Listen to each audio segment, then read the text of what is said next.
On the physically unable to play list, so they get some offensive fire back. Still no John Grant Jr., but without those two guys, Noble and Grant, you have to look at guys like Chris Wardle, Zach Greer, Eli McLaughlin's got the hot stick, and of course Callum Crawford. Absolutely, and I think you're going to look at some of the transition players for the Colorado Mammoth. Joey Capito, Creighton Reed, Dan Coates, creating some offense from their defense tonight. Offense to defense is going to start with Dylan Ward, and he's the guy that has been the main man between the pipes for the Mammoth. He's been pulled the last 2 weeks in favor of Alex Bouquet, but he really has to be at top of his game here tonight against a very potent Swarm offense. Well, the Colorado Mammoth are going to go only as far as Dylan Ward takes them, and so he is the anchor back there on the D end, and I know that hasn't had the performance he would like the last 2 games, but he's eager to get back out there tonight and get this Colorado Mammoth crowd on their side. Dylan Ward looked fantastic in practice last night. He's ready to go, but so are the Georgia Swarm. As mentioned, they are 4-0 to lead the East, and it's a bit of a surprise. Not a lot of people thought they'd be 4-0 and atop the standing, but a big reason why has been free agent pickup and goaltender Mike Cooley. Well, we talked on the Colorado Mammoth side about the big pickup in Zach Greer, and you're 100% right on the Georgia Swarm side. The anchor on their team is their goaltender as well, and he's created some confidence in that Swarm defense, and they've come out with a terrific start. From defense to offense, just like the Mammoth, it all goes through Lyle Thompson. He's got 25 points on the year, and he is the man out the front door, along with Rookie of the Year Randy Stotts. Well, I'm excited to watch them tonight, and I hope the Colorado Mammoth fans are going to be excited to see some of their stick work that these players can do. They're very crafty. We got some outside talent, some inside talent. The Colorado Mammoth defense are going to have to be on their toes tonight to defend both these players. Defensive coach Pat Coyle was really stressing in the meetings today, film sessions, that they have to get out on hands. They can't allow these guys to have time and root and shoot. And a lot of that is just buying into the system, being ready to go every shift. As a defensive guy, you know what that's like. Yeah, you have to trust your own skills, and you have to trust your teammates. And I think the Colorado Mammoth are going to have to get back to that trusting one another as a defensive unit tonight. Well, they're back on home floor inside the Pepsi Center, where they do have the loudest fans in all of lacrosse. It's a huge game for both teams. The Mammoth looking to get back on the winning track against the Swarm. It's the Swarm and Mammoth live on Altitude.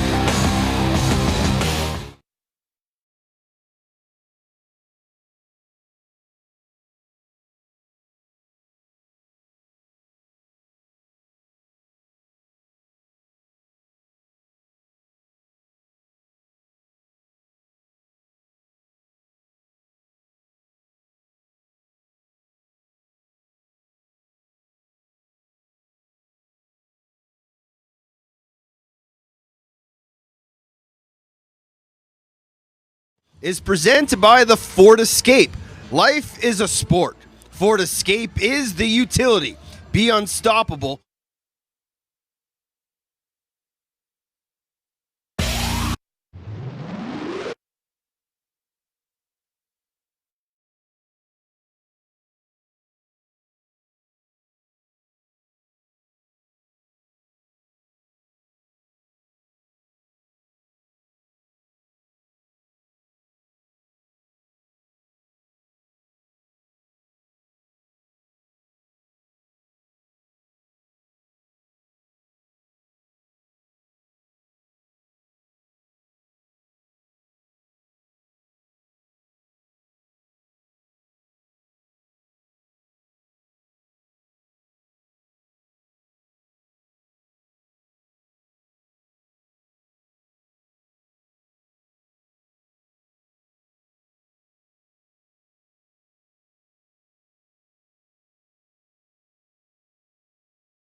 Mammoth Lacrosse on Altitude is presented by the Ford Escape. Life is a sport. Ford Escape is the utility. Be unstoppable. Ford, go further. By Ideal Home Loans. First they listen, then they lend. And by the Toyota Tundra. Your hometown Toyota stores tow, haul, build anything with a new Tundra. So the coaches for tonight's game, of course, on the Colorado bench, it's the three-headed monster of Pat Coyle, Dan Stroop, and Chris Gill. You see them there going over some early strategy. They need to get this team fired up, and that was one of the things they really stressed in practice last night was everybody get out, have some fun, and have that energy. On the other side, Ed Como is your head coach for the Georgia Swarm. He's alongside Sean Ferris and Dan Ladisseur. Both benches have some really quality coaching staffs to work with, but it's going to be the boys on the floor, starting with Dylan Ward in net for the Colorado Mammoth. He has a 12.11 goals against average and a 76 save percentage. He's 2-1 on the year. On the other side, it's Mike Poulin, 4-0 with a 10.44 goals against average and an 80.7 save percentage. At the face-off dot, it's going to be Dan Coates and Jordan McIntosh, and tonight's face-off is brought to you by Ford.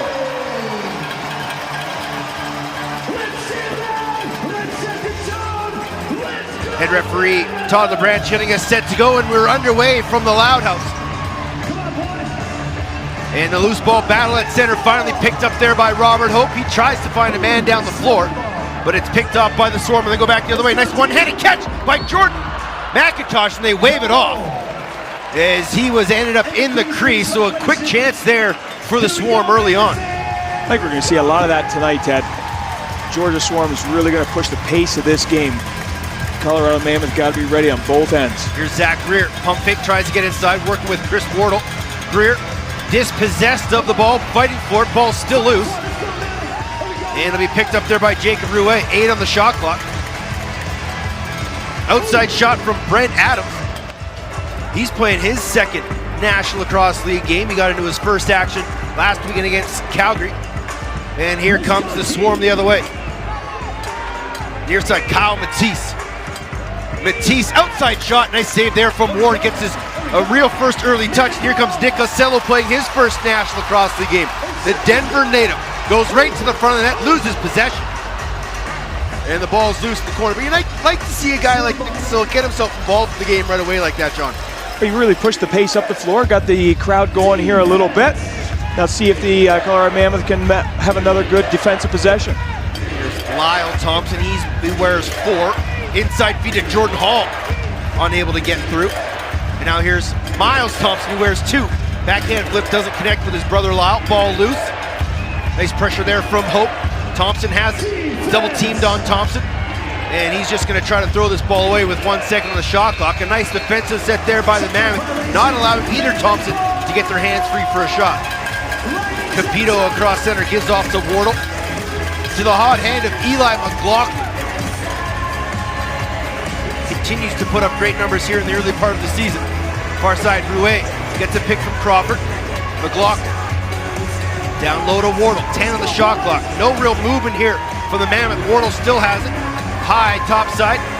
Now Crawford got to get a shot off. Does, and that hits a stick inside. And the ball goes loose, and it's picked up here by the Swarm. Both offenses having troubles getting inside and getting shots off. Defense is really protecting that front of that net.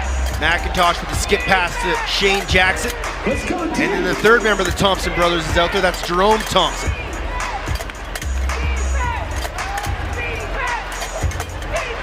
Thompson, far side. Watched there by Ilya Gaich, back in the lineup after missing a game.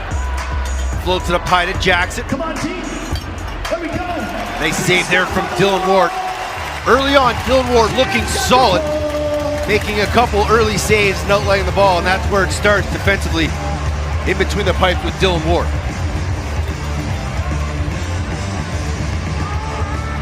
Here's Mallory. Sorry, that's Rouet, number 20. Adams trying to drive the corner. Spins back, Rouet. Crawford down low. Zach Greer. Greer gets a pick from McLaughlin. Brush through. Got to get a shot off. Greer, pump fake, shoots, goes 5-hole. A nice save there from Mike Poulin, his first real test of the game. Here comes Ethan O'Connor. And he'll leave it for Lyle Thompson, one-on-one with Hope. Thompson, swim move, gets underneath. Nice job by Hope to turn him around. Backside look, that pass was just a little too high for Jordan Hall. And here comes the Mammoth the other way. Good support defense there coming over to help Hoper out there, really close that gap quickly. Capito to Crawford. Rouet. Now Mike Mallory gets his first touch of the year. Mallory comes high. Crawford now near side. Chris Wardle gets ahead of Steve. Gets a nice pick there from Zach Greer. And it goes to the right-hand side. Crawford. Crawford shoots and scores! Outside shot from Callum Crawford. He gets his 9th of the year, and the Mammoth are on the board, 1-0. That was a great shot there, Callum Crawford. Used both Swarm defenders as screens there and put it right between Poulin. Great overhand outside shot, high to low, textbook from an offensive perspective. Mike Poulin got a piece of it, but not enough as it went between the wickets. And that's the start that the Mammoth wanted, to get the first one on the board. They've been doing that lately. Now they got to try to find a second and third one to keep the momentum up and keep this crowd involved in this game. Defense has been playing well, 5 minutes at a time. They're almost through this first 5 minutes. Like I said, they're playing well. They got the first goal. Absolutely, let's try to keep momentum on the Colorado Mammoth side here. Crawford, Rouet, and Wardle at 3:57. And the Swarm win the ensuing draw, and here they come into the offensive zone. Lyle Thompson gets a pick there from Stats, shoots it off the crossbar. Heavy shot from the outside from Lyle, rings the bar and goes up and out of play. It'll stay here with Georgia. Shane Jackson goes back to Jerome Thompson, who comes around the top, behind the net to Hall. Delayed penalty coming up. This is going to be a holding the stick call on Dan Coates. Shane Jackson, 6 man on the floor as Mike Poulin goes to the box. Lyle Thompson, Randy Stats. Skips it to Jerome, back to Stats. Down low, Hall. Bad angle shot, just misses. And then Downing's gonna go and pick up this loose ball and get a stoppage of play as the shot clock sounds. And for the first time tonight's matchup, the Georgia Swarm will head to the penalty box, or sorry, to the power play. 4th best power play in the league at 58%. And we'll get the call from referee Greg Pepper. 2 minutes holding the stick. 2 minutes holding the stick call on the captain, Dan Coates. And the Mammoth will be short-handed. They are the 8th best short-handed team in the league, giving up 13 power play goals so far this year. Jackson. Nice little stick there from Joey Capito, knocked the ball out of Lyle Thompson's stick. Hall back to Thompson. Thought about the shot, gives to Hall, jump there from Hope. Slow shot from Shane Jackson, nice save from Dylan Ward. Is the rotation happening now? Long outlet pass to Cam Holding. Holding shoots it, trying to go short side. Shoulder save there from Mike Poulin. Holding all alone by himself. Can he come up with this loose ball? No, he can't. It's picked up by Jason Noble. And here come the Georgia Swarm the other way. Still 1:15 remaining on the penalty to Coates. Jackson to Hall. Lyle Thompson. Randy Stats. Here comes the motion. Thompson, outside shot, trying to bring it back. Short side, missed the net. Now there's going to be an opportunity going the other way for Joey Capito. 2-on-2. Capito has Downing with him. They're both just going to slow things up. Let the offense get on the floor and try to kill off some time on this penalty. Nice job by the short man unit of the Colorado Mammoth. Absolutely, giving up outside shots, and those are the ones you want to get, and you also got some transition offense. McLaughlin tries to drive to the heart of the Swarm defense, pulls it back out. 8 on the shot clock. Crawford try to get a shot on net if he can. Pump fake. Now he'll shoot. Kicked aside there by Mike Poulin. Can Rouet come up with it? He can't. Reset to 30. And the Mammoth will be able to kill off the rest of this penalty. A shot clock and penalty clock pretty much identical. It's a big ground ball, like you said, to kill off the rest of this 30 seconds on this penalty. Here's Wardle. Rouet. Watched there by Noble. Backside look low. Wardle just got a fantastic one-timer off, and Poulin was there to deny Wardle. He loves that backside look, and it stays 1-0 as the Mammoth are back to even strength. Here's Randy Stats. Nice pick off there by the defense of the Colorado Mammoth. That's the fantastic stick of Creighton Reed. And the Mammoth have number, slow transition. And Reed is just going to wait and allow bodies to get on the floor. Mammoth do a great job of getting sticks and lanes and picking passes off Creighton Reed, one of the best on the team. And that led to a transition break the other way. Here's Zach Greer. Underneath, Greer, dive shot, far post, and just missed. They'll call crease violation. And we'll head to break, 7:38 remaining here in the opening quarter. Mammoth leading 1-0 over the Georgia Swarm. We're back with live lacrosse action here on Altitude.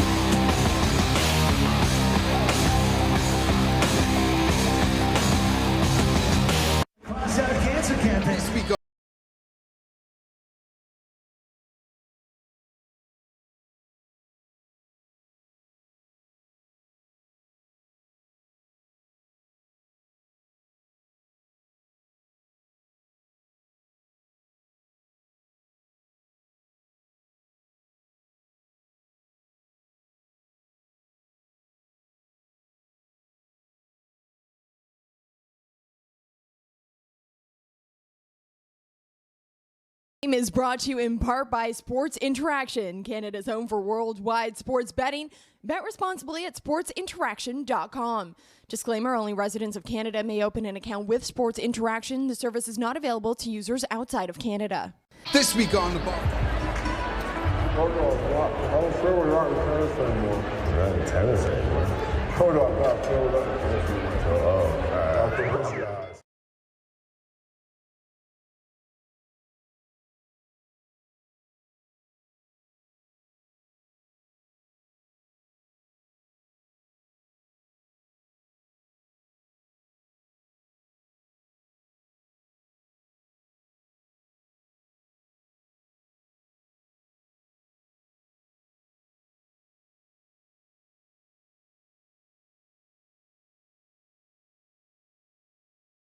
Ladies and gentlemen, the Colorado Mammoth is proud to announce that the jersey auction is underway for the team's 8th annual Lacrosse Out Cancer Game jerseys. You can bid on jerseys of all Mammoth players and Bully the mascot that will be worn on Lacrosse Out Cancer Night, Saturday, March 25th. One jersey will be auctioned off on eBay each weekday in the month of February. Please visit coloradomammoth.com for details. There you see Alex Bouquet's jersey. He's one of the jerseys that's up for auction. There you see him on the bench, looking stylish as ever. This is a dangerous point for this Colorado Mammoth team. We were talking about it during the break, Johnny. This Georgia Swarm can score in bunches, and if the Mammoth aren't careful, they could quickly fall behind, but they're in a good spot, 1-0. Great start, but like you said, can they keep that momentum up? Hope pushes Shane Jackson out the backside. Hall skips it near side to Randy Stotts. Stotts, low shot, skips far post. Nice save by Ward. Rebound, another great save there from Dylan Ward. Tonight, Jerome Thompson.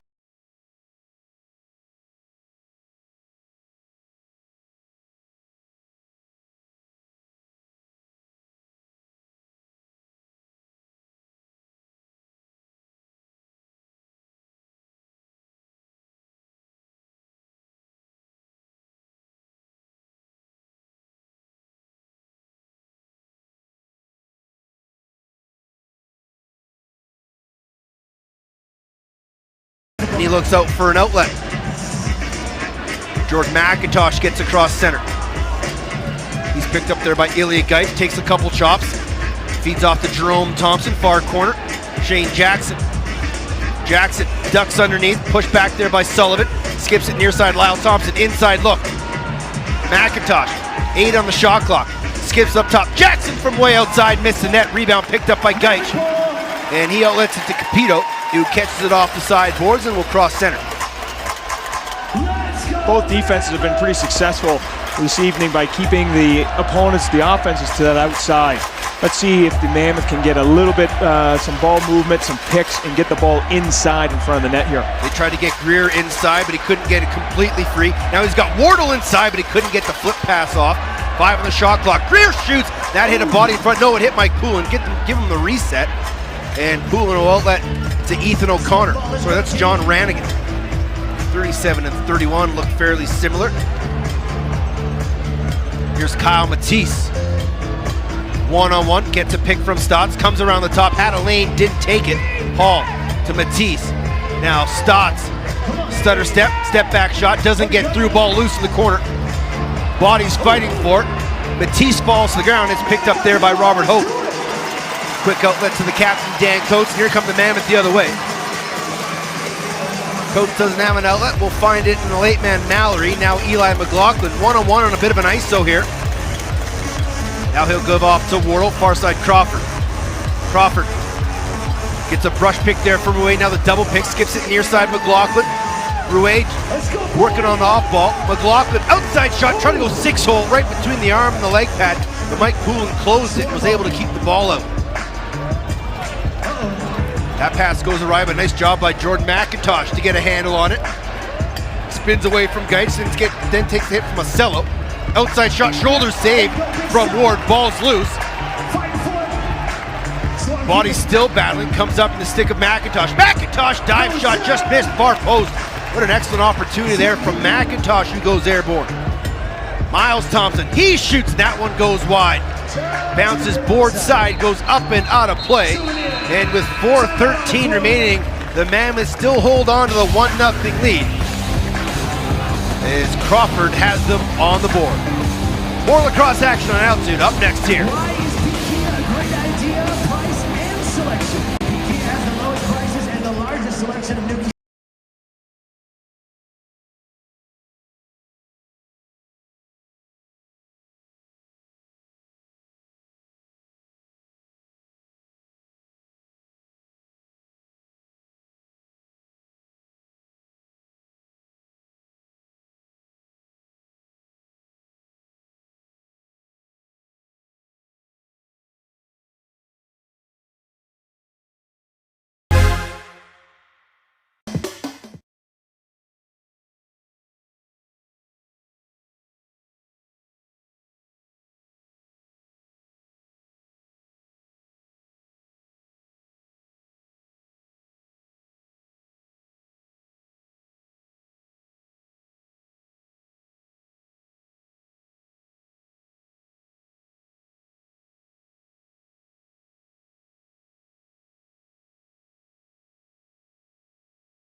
Crawford's 9th of the year has the Mammoth up on the Swarm 1-0. The Mammoth party packs are back.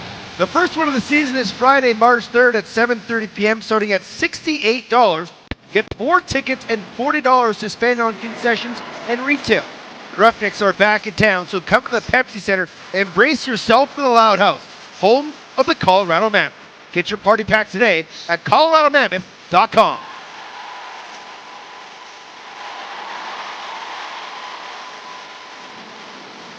Final 5 minutes of the final 4 minutes here in the first quarter. John Gallant, Teddy Jenner with you. Thanks for tuning in on Altitude. Big offensive set here for the Mammoth as Eli McLaughlin has it. As Colorado looks to take a 2-0 lead here on the Georgia Swarm. Crawford skips it near side. Greer gets ahead of steam. Back to Crawford, gets a pick from Rouet. Time and room. Back to Greer. Greer, pump fake. Can't get his hands free. Nice defense there by the Swarm. And a shot on it goes right into the stick of Mikey Poulin, and stays at a 1-0 game. Here comes Randy Stotts. As mentioned in the pregame, the defending Rookie of the Year gives off to Kyle Matisse. Skips it, Shane Jackson. He'll try to shoot, miss over top of the net, ball's loose. Mammoth battling forward in the corner, ball pops in and out of the stick of Dan Coates, but there is his help to pick it up, and here comes Ilya Geitz the other way. 3-on-2 developing for Colorado, 4-on-2 now as the late man is on the floor. And now the teams are even aside as Geitz couldn't find a man open. Wardle will go far side to Crawford. And Colorado will try to catch him on a break. Little dip and dunk there from Crawford. Trying to get Poulin up in the air. But a nice save there from the Georgia goaltender. And here comes the Swarm the other way. Crawford just wasn't able to get that angle to get all the way in front of the net. Had to take a little bit of the backside, and Poulin was able to stack the legs together. Nice defense there from Nick Ocello to deny Jerome Thompson shot. Nice save there from Ward. And a man all the way up the floor is Jordan Gillis. Swarm are back in numbers, so Gillis will slow things down and give off to Eli McLaughlin.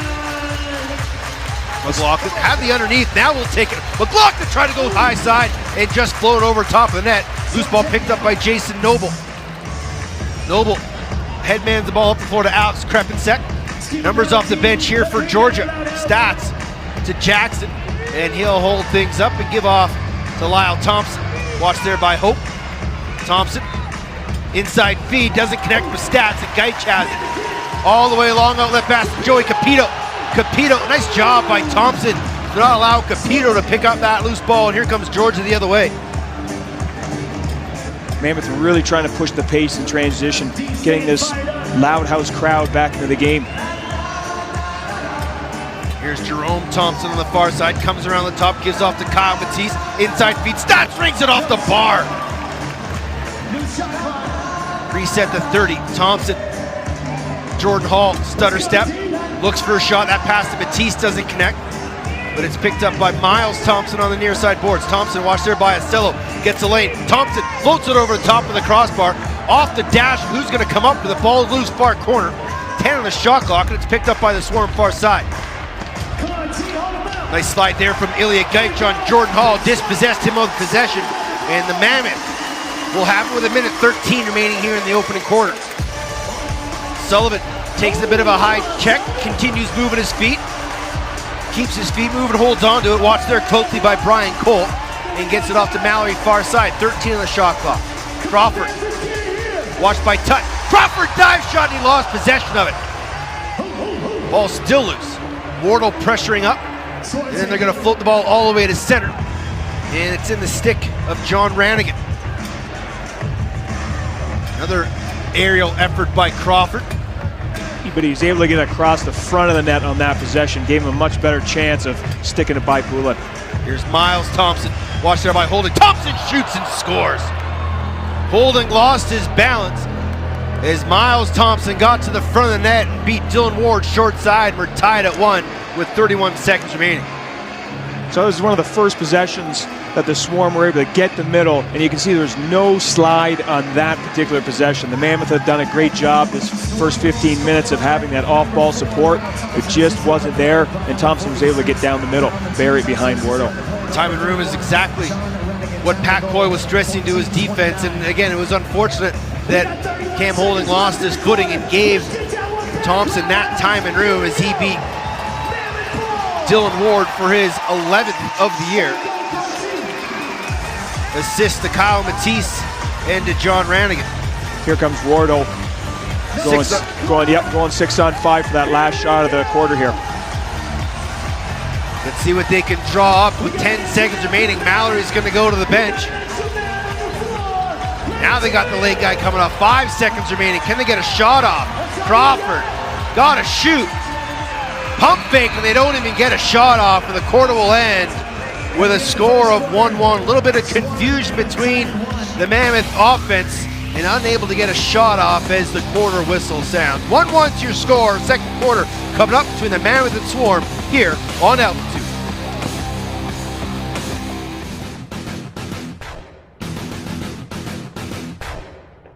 Yes, it is time for my box bosses of the week, and I'm going to start with the big cat at number 3, Kevin Crowley. Crowley had 3 goals and 4 assists, and the game-winning goal against the Buffalo Bandits in the last minute of the game. Players like Crowley are so key for the Black Wolves. They need production out of those top dogs, and they need them to perform in the clutch. Crowley is known for timely goals, and that game-winning goal was big for the Black Wolves. And at number 2, I have the Georgia Swarm offense. Now, I might be cheating here, but the fact that they get their scoring from a committee is a big reason for their successes once again. There's not just one guy that you can shut down to get this team off their game. In week 5, they had 3 different players with hat-tricks: Jackson, Matisse, and Stotts. Look for this team to keep rolling in weeks to come for reasons like this. And at number 1, I have Matt Vince. If it wasn't for Vince, the Rochester Nighthawks wouldn't have won the game against the Rock. Let's be serious. He was absolutely fantastic in this game. Once again, made his 6,000th save of his career in the first quarter, made 49 saves on the night. He was definitely the shining star for the Nighthawks, and it's nice to see him come out with a win over the Toronto Rock with an effort like he had on Saturday night.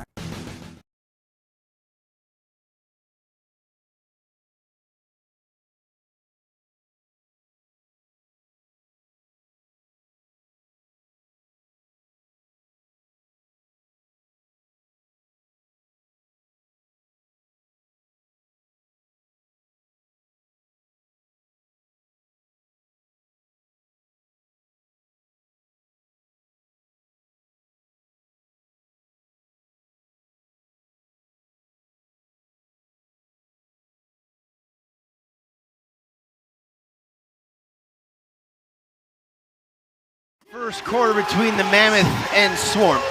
Brace yourself for the loudest house in lacrosse. Mammoth fans, don't miss your shot to cheer on your Colorado Mammoth as they take on the Calgary Roughnecks on Friday, March 3rd at 7:30 p.m. Visit coloradomammoth.com for details. We'll need you in the loud house to bring the noise.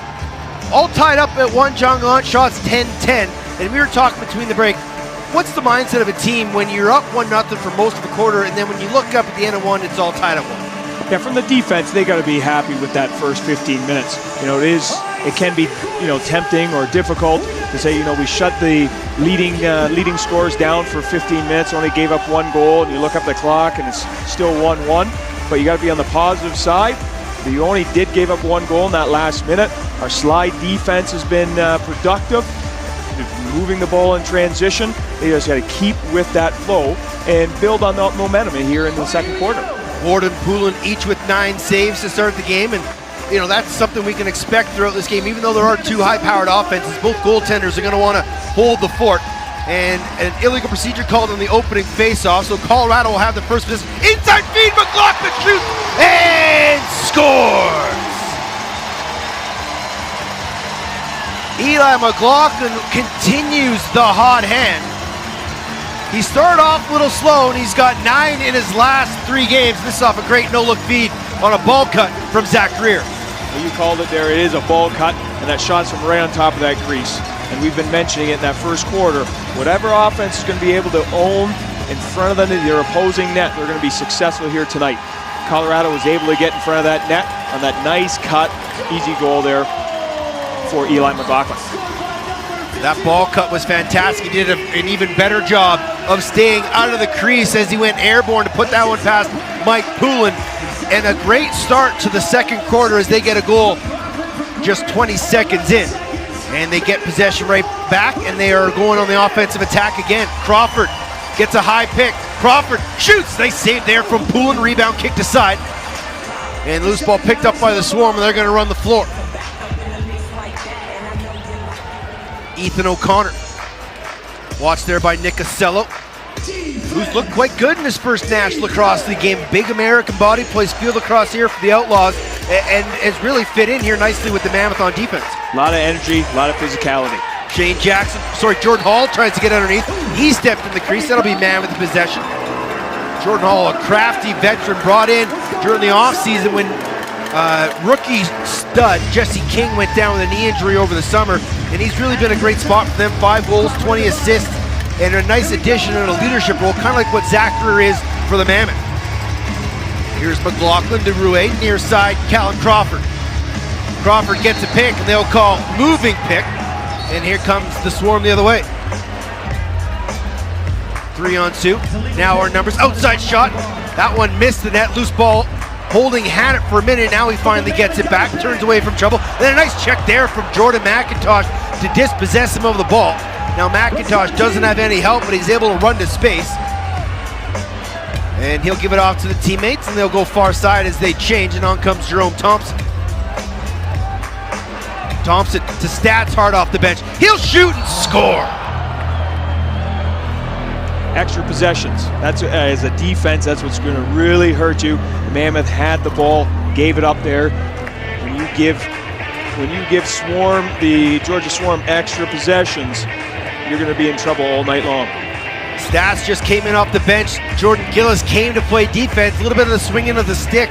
Not really cross-checking, delaying here, or putting him off that shot. And he goes short side on Dylan Ward, and we're tied back up at 2. His Stats goal comes at 1:50. On the draw. Loose ball. Capito had it for a split second. Nice check there by the Swarm defense. Now, Ruiz giving pressure up the floor. Georgia's got to be careful in the 8-second violation. Ball's still loose, and that will be 8 seconds. It'll be Colorado ball. Nice job. Sorry, that was Creighton Reed doing the pressure up floor.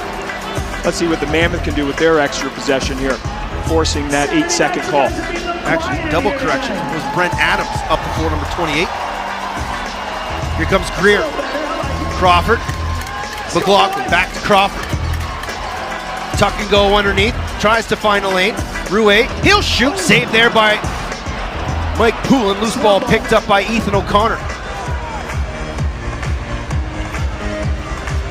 Still on the outside, a lot of outside shots. And I think Poulin's going to stop those all night unless he can get inside. Hall shoots and sails that one high over top of the net. Ball's loose. Mammoth broke early. Swarm get it right back. Jackson. Watched there closely by Gillis. Gives off to Thompson. Tries to go behind the net for a dunk shot by Matisse. Ball loose on his shot clock violation. There goes Ilya Gaich the other way. Nice defense there by the Mammoth. Gaich double teamed up high. Got to be careful not to get caught in no man's land. No hold to call. Bounce pass. McLaughlin shoots. He scores! What a bounce pass from Ilya Gaich. Oh, it went from a nearly disastrous situation over at the center face-off X there to a nice, like you said, bounce pass. Again, Eli cutting through that middle. We saw that earlier in the quarter. I was able to put the ball past Poulin. And what you notice there is McLaughlin didn't fade. Poulin was waiting for him, trying to get him to make that first move, and he just shot straight 6-side right at the glove. He gets his second straight. It's 3-2 Mammoth with 11:45 to go. And this is kind of what we expect. A little bit of a back and forth affair between these two clubs, and the Mammoth get the momentum back at the 1-goal lead. 2 weeks ago, when we were here with the Calgary Roughnecks, we saw a similar game, back and forth. And we saw the Mammoth weren't able to put 2-3 goal runs together. They've led 3 times here this game, 1-0, 2-1, then 3-2. Let's see if they can put a couple goals together here to get some separation from the Georgia Swarm. Jerome Thompson skips it far side to Kyle Matisse. Gives it off to Lyle. Jerome Thompson spins away from trouble. Flips it back up top to Shane Jackson. Tuck and go. Short side twister. What a goal from Shane Jackson. Wow. Twister, like you said. That's an offensive player. I don't think a defensive player is going to be able to put that type of shot in. But the flip back, closing the gap, coming down, a little bit of screen maybe by Downing, but put that right in the only place he could. Off the post and in. Little English on that one from Jackson. And just like that, the Swarm tie things back up. Jackson from Thompson and Thompson at 3:52. That's Jerome and Lyle. And it's been that type of game. Back and forth we go. And here we go. Mammoth have possession. Robert Hope picks it up off the ensuing draw. Gives off to Callan Crawford. Fresh troops come off the bench. Crawford's going to get a brush pick there from Rouet. Skips it far side. Wardle gets a pick from Greer. Wardle, Rouet. Man in the middle. Wardle backside doesn't connect. Greer trying to get one hand on it, trying to find a loose ball with 5 on the shot clock. Rouet picks it up, but Colorado's not going to be able to get a shot off, and it'll be a violation. It'll be Georgia ball. Colorado's really been working on that east to west passing, going back from boards to boards, then trying to cut down the middle with the picks. Let's see if they can set a little bit of more firm pick to let that sweep come around down the middle. Here's Jordan Hall. Flips it back to Jerome Thompson. Skips it to Lyle. Watch there by Capito. Lyle Thompson shoots and just missed far side. 7 on the shot clock. Loose ball picked up by Hall. And that pass is picked up by Joey Capito, who was playing center field. And with 10 minutes to go in the second quarter, We're tied at 3. Inside feed, Crawford, dump shot, shoots, he scores! I didn't think that was gonna get in. And Crawford gets his second, and the trading of goals continues as the Mammoth take a 1-goal lead. It's 4-3. A very similar goal to what we saw a few minutes ago with Ilya Gaich, the Eli McLaughlin. Nice little pass from center, hitting the Colorado Mammoth offensive player coming off the bench hard. And what we mean by hard, sprinting through there and really creating a better opportunity, better angles for their shots. Crawford from Joey Capito at 5:05 gives the Mammoth a 4-3 lead. That's Crawford's second of the night, 10th of the year. And the Mammoth pick up the ball. Robert Hope didn't see the man behind him. He's dispossessed of that one. Picks up the loose ball and finds Creighton Reed. How many times are we going to say this about Cal Crawford, though? The ability to be in the air and change up his shots is just absolutely phenomenal. And now here's Mike Mallory, shoots, trying to go top corner, gets his own rebound. 10 on the shot clock. Mallory to Greer. 7 on the shot clock. Gets a little high seal off the post. Ball's going to ricochet all the way to center. And there's Rouet to pick it up, reset to 30. And another fresh shot clock here for Colorado. See if they can catch this Georgia defense a little tired. Crawford barking out instructions to the offense. Down low. Mallory. Backside look, Greer, stutter step, shoots and scores! Now we're getting the run here for the Mammoth. 2 straight, and it's 5-3. What a great shot by Zach Greer. Again, we preached it, the last 2 goals there, coming hard into the middle of the floor. Really created that separation, got his hands free, and was able to put it behind Poulin. Mallory gets his first assist of the year in his first game back from the physically unable to play list. But what I liked about that play from Greer is that he didn't keep going backwards away, like down the side as we've seen Chris Wardle do. And that's one of Wardle's specialty. But this time, the flow of the play was going away from the net. Greer just stopped, let his defenseman go past him, and he went to the top side of the net, and he had all day to beat Mike Poulin. Give assists to Mallory and Callum Crawford on Zach Greer's first of the year, his first of the game, 9th of the season. And the Mammoth go back again on the offense. Eli McLaughlin has a pair tonight. He gets a pick from Geert, gives to Crawford. Crawford, little seal there from Rouet, comes her back around the top. Jump shot, shoots, he scores!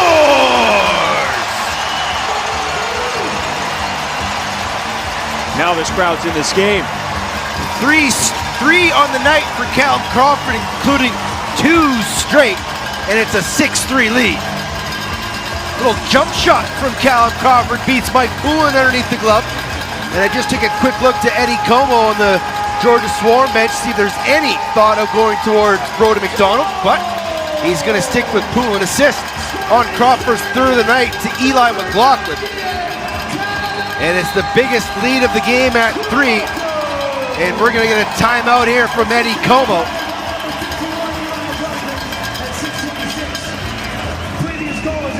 So we'll go to break. 6-3 Mammoth as they take a 3-goal lead over the Georgia Swarm here live on Altitude.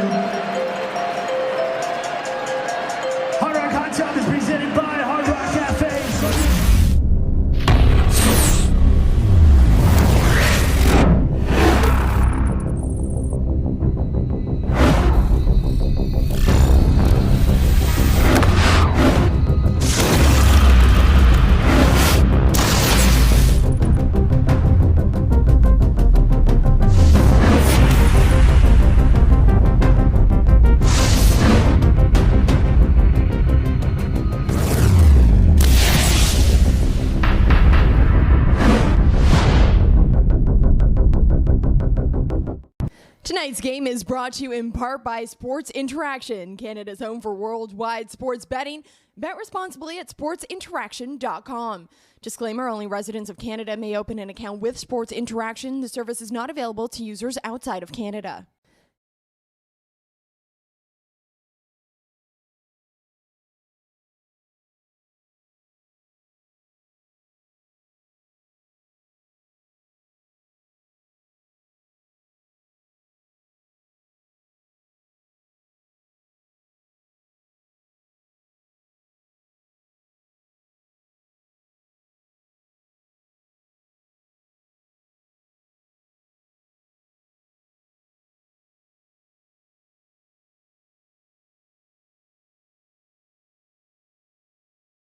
Ladies and gentlemen, where it is just that, it's getting extremely loud here as the Mammoth now leads 6-3 as they've gone on a 3-goal run. It started with Eli McLaughlin getting this one off a great pass, bounce pass from Ilya Gaich.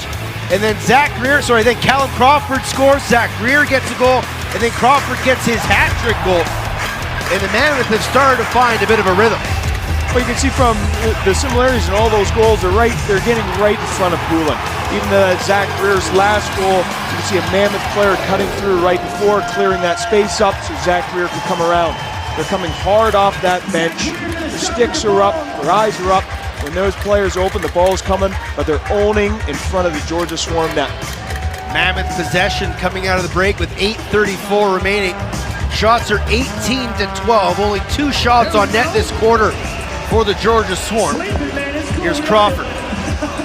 Greer. See if they have some sort of set play out of the break. Down low. Jacob Rouet, he's going to come high. Finds Eli McLaughlin in the corner to Zach Greer. Wardle was open for a split second. He'll set the pick. Greer to Wardle. They'll call a moving pick on Wardle. It'll be Georgia possession. Chad Tutton gets across center. Here comes Coates to pick him up. Tutton spins away, finds himself room, gives off to Kyle Matisse. Delayed penalty coming up here on the Colorado Mammoth, so Mike Poulin will go to the bench, so the Swarm will put a 6th attacker on the floor. Miles Thompson. Outside shot saved there by Dylan Ward, picked up by Capito. And it looks like it's going to be too many men is the call on the Mammoth. And the Swarm will head to their second power play of the night, 0 for 1 so far. Colorado bench minor, 2 minutes illegal substitution. 2 minutes for illegal substitution. So Nick Ocello, the in-home, will come and serve the bench minor for Colorado.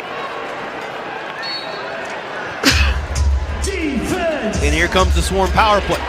Let's go. Hall, Jackson, Lyle Thompson, Randy Stotts, and Kyle Matisse. Here is Stotts, down low. Jackson to Hall. That's Stotts, outside shot, picked up by Joey Capito. He's got a break from his own restraining line. Capito one-on-one, pump fake, shoot, scores!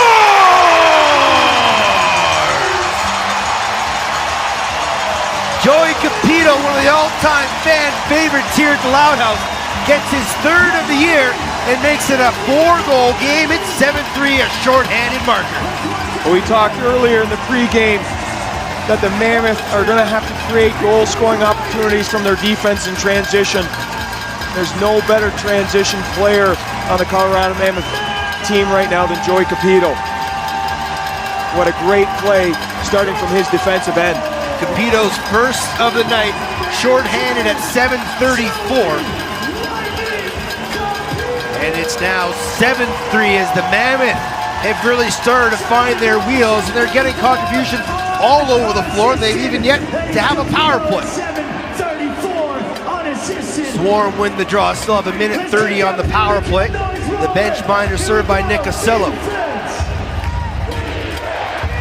Here's Randy Stotts. Jordan Hall will set things up. Jerome Thompson down to Jackson. Back up top to Hall. Stotts down low, Thompson. They play 1-2.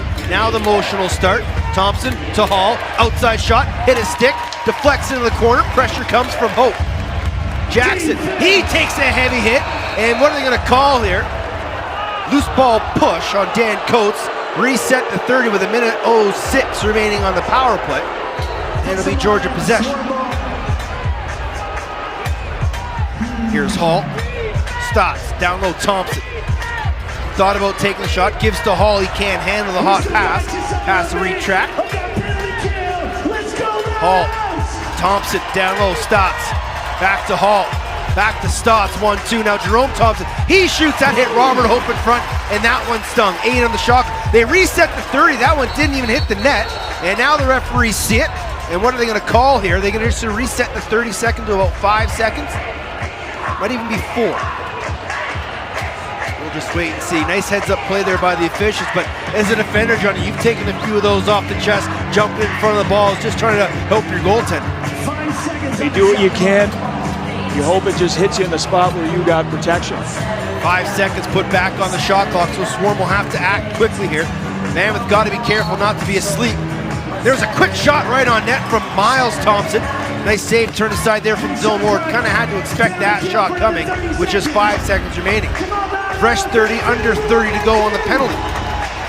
Jackson backpedals to Jerome Thompson, gets a seal there from Hall, takes a shot. Nice save there from Ward, bounces all the way back out to the front of the net. Hall flips it into the corner to Stats. He can't handle it, ball loose. Bodies battling, Stats, diagonal pass, Jerome Thompson, back to Stats, no angle shot, he skipped it through the crease. 3 on the penalty, outside shot, shoots and scores. One too many chances for this potent Georgia Swarm power play, and Miles Thompson puts it in the back of the net, and he breaks the schneid at 7-4. Unlucky on some of the bounces there, but if you're a defensive player here, a part of this penalty killing unit, you come out of that 2 minutes even strength. Joey Capito's breakaway goal really creates some momentum here, and so you're coming out 7-4. You know, that's not tremendously a bad thing as a member of the Colorado Mammoth. I didn't quite see if Osella was on the floor yet, or if that's going to count as a power play mark. We'll have to wait and see for the official call. As Osella was out there taking draws as well, knocking bodies all over the floor. The kid's doing everything. So it was called a power play goal. Give assists to Randy Stotts. That time of the goal, 9:13.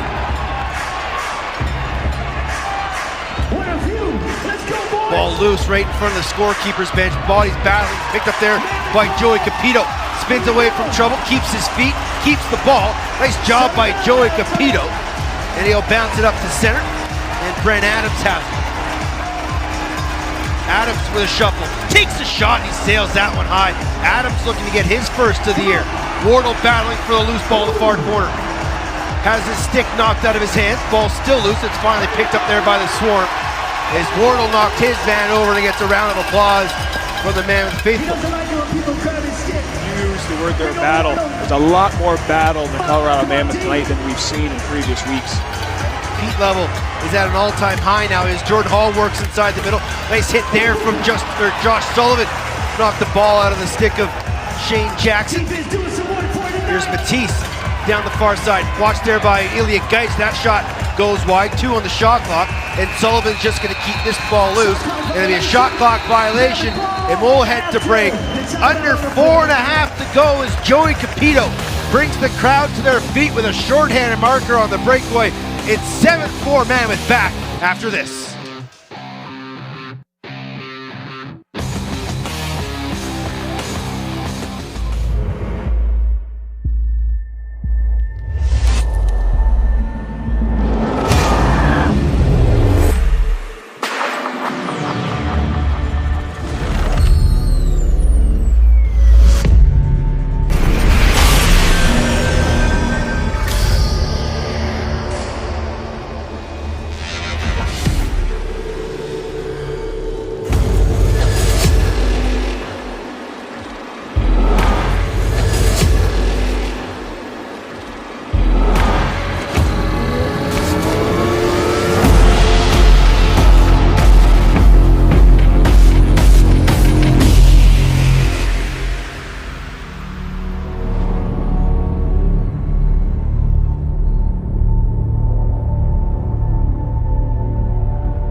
Lead the Swarm 7-4, and a lot of that 3-goal lead has to do with the man who has the hat trick, and that is Callum Crawford, who's been absolutely fantastic tonight, Johnny. Well, when you have players like Jeremy Noble and John Grant Jr. out of the lineup, you're going to need your best players to be the best. And we've seen goals by Zach Greer, and obviously Callum Crawford's doing a fabulous job so far. He had 8 goals coming into the night. He's got 11 already on the season. He continues to put up numbers, and he leads this Mammoth team in assists tonight. Here we go, back to live action as Crawford gives off to Mallory. Eli McLaughlin, far side, Zach Greer. One-on-one with Krepinczak. Greer, stutter step, flips up top to Mallory, now Rouet. Nice jump there by the Swarm defense, not allow Rouet to get that pick off. And now McLaughlin can't handle the hot pass. One-hand pickup off the sideboard. 10 on the shot clock. McLaughlin shoots, saved there by Mike Poulin. And he'll outlet near side to to Krepinczak. Colorado Mammoth got Mallory stuck there down here on defense. Let's see where they put him in this matchup. Jerome Thompson with the ball. Skips it far side, Matisse, back to Thompson. He can't handle it, picks up the loose ball. Outside shot there, saved by Ward, loose ball, reset to 30, and Jerome Thompson has it. Thompson skips it far side to Randy Stats, watched there by Robert Hope. Inside feed, Lyle Thompson shoots and scores. Bit of a lack of communication or some miscommunication there by the Swarm or by the Mammoth defense, Johnny.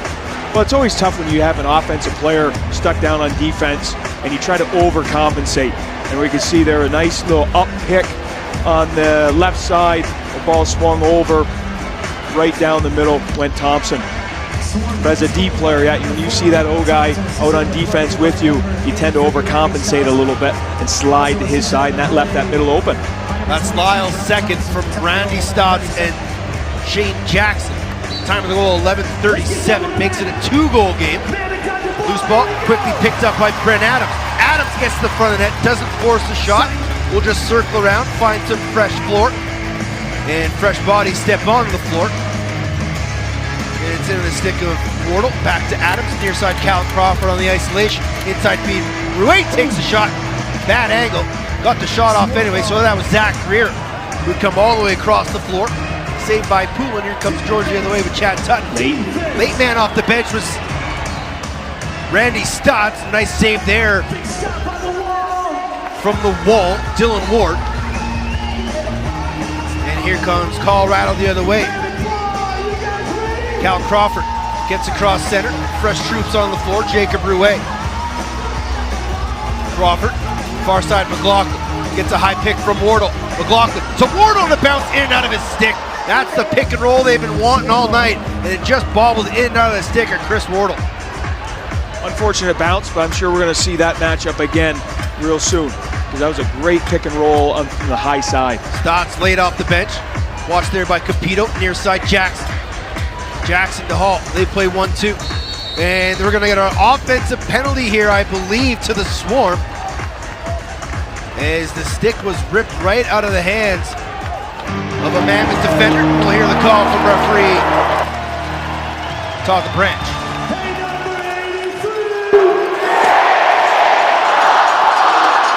Swarm, minor penalty, number 83. 2 minutes, hold the stick. That's Randy Stotts heading in the box for the first time tonight. The Colorado Mammoth will head to the power play, the #1 power play in the National Cross League. 16 for 26 at 61.5%, and they'll go to work here trying to regain their 3-goal lead with 2 minutes remaining in the hat. Staying with us at halftime, we'll have NLL Commissioner Nick Sakevich join us for a few minutes in a candid conversation. Crawford shot, shoulder save by Poulin. Nice job by Rouet to pick up that loose ball, reset to 30. And the power play will get another opportunity. Crawford, McLaughlin will set things up, back to Crawford. Inside, Greer shot, just missed. Short side, great play there on just a simple slip inside by Greer, and the defense didn't pick him up. 10 on the shot clock. McLaughlin, Crawford, back to Eli. He'll shoot, sails it over top of the net. And they're gonna say no shot. Now they will give him the reset. Fresh 30 for the Mammoth. Crawford to McLaughlin. Backhand feed, Greer, pump fake, gets inside, double clutch, 5-hole shoots and scores! Minnesota Swarm really paying a... Georgia Swarm, thank you. We give you one. Thank you. Georgia Swarm paying a lot of attention to the Colorado Mammoth player behind the net, and that just opened up that lane to Zach Greer. And you can't give him that much time and room multiple times and expect that you're going to come away with the ball. Great shot. He bounces it right at the feet of Mike Poulin as he got inside. That big pump fake got Poulin up high on his toes, bounced it right at his feet, and it's another 3-goal lead for the Mammoth, 8-5, with 1:08 remaining.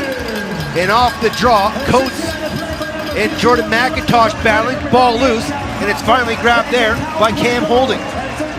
Greer from McLaughlin and Crawford at 13:52 on the power play. And we're under a minute to go in the half. Crawford outside shot, trying to get an early one. And Poulin makes the save. Long outlet pass, now it's in the stick all the way down to the floor. Here's Brian Cole, forces it to the middle, knocked to the ground, and the ball fortuitously bounces right to a teammate. Here's Jerome Thompson. Thompson to Matisse, far side. Lyle Thompson takes a shot, sails it over top of the net. It's on the back of Ward's crease. Will the Mammoth call timeout here? Under 20 to go.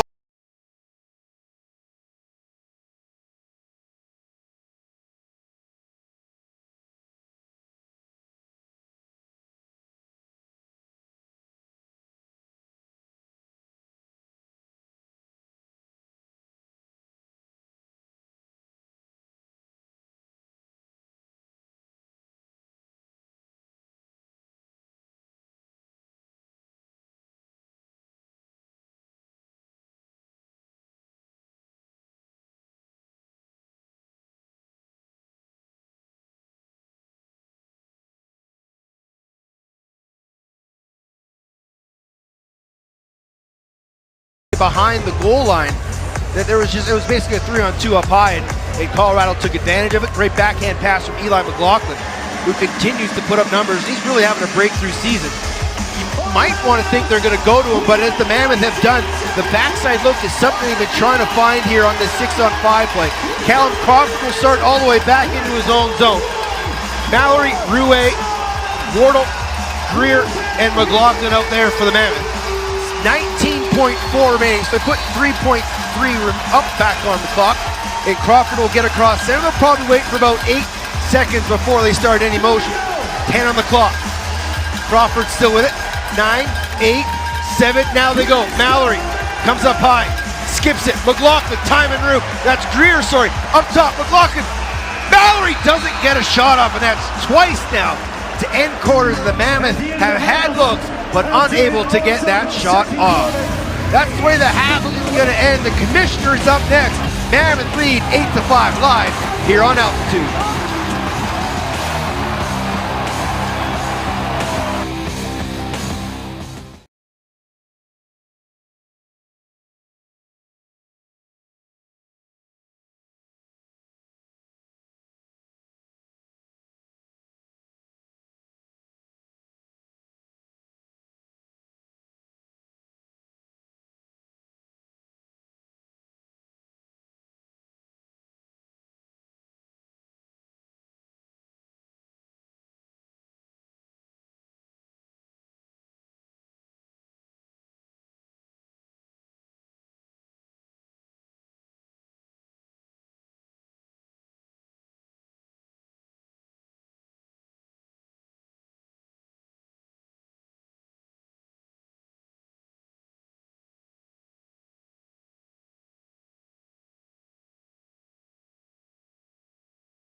Pro lacrosse teams are now fielded in Philadelphia, Boston, New York, Maryland, Montreal, and Quebec.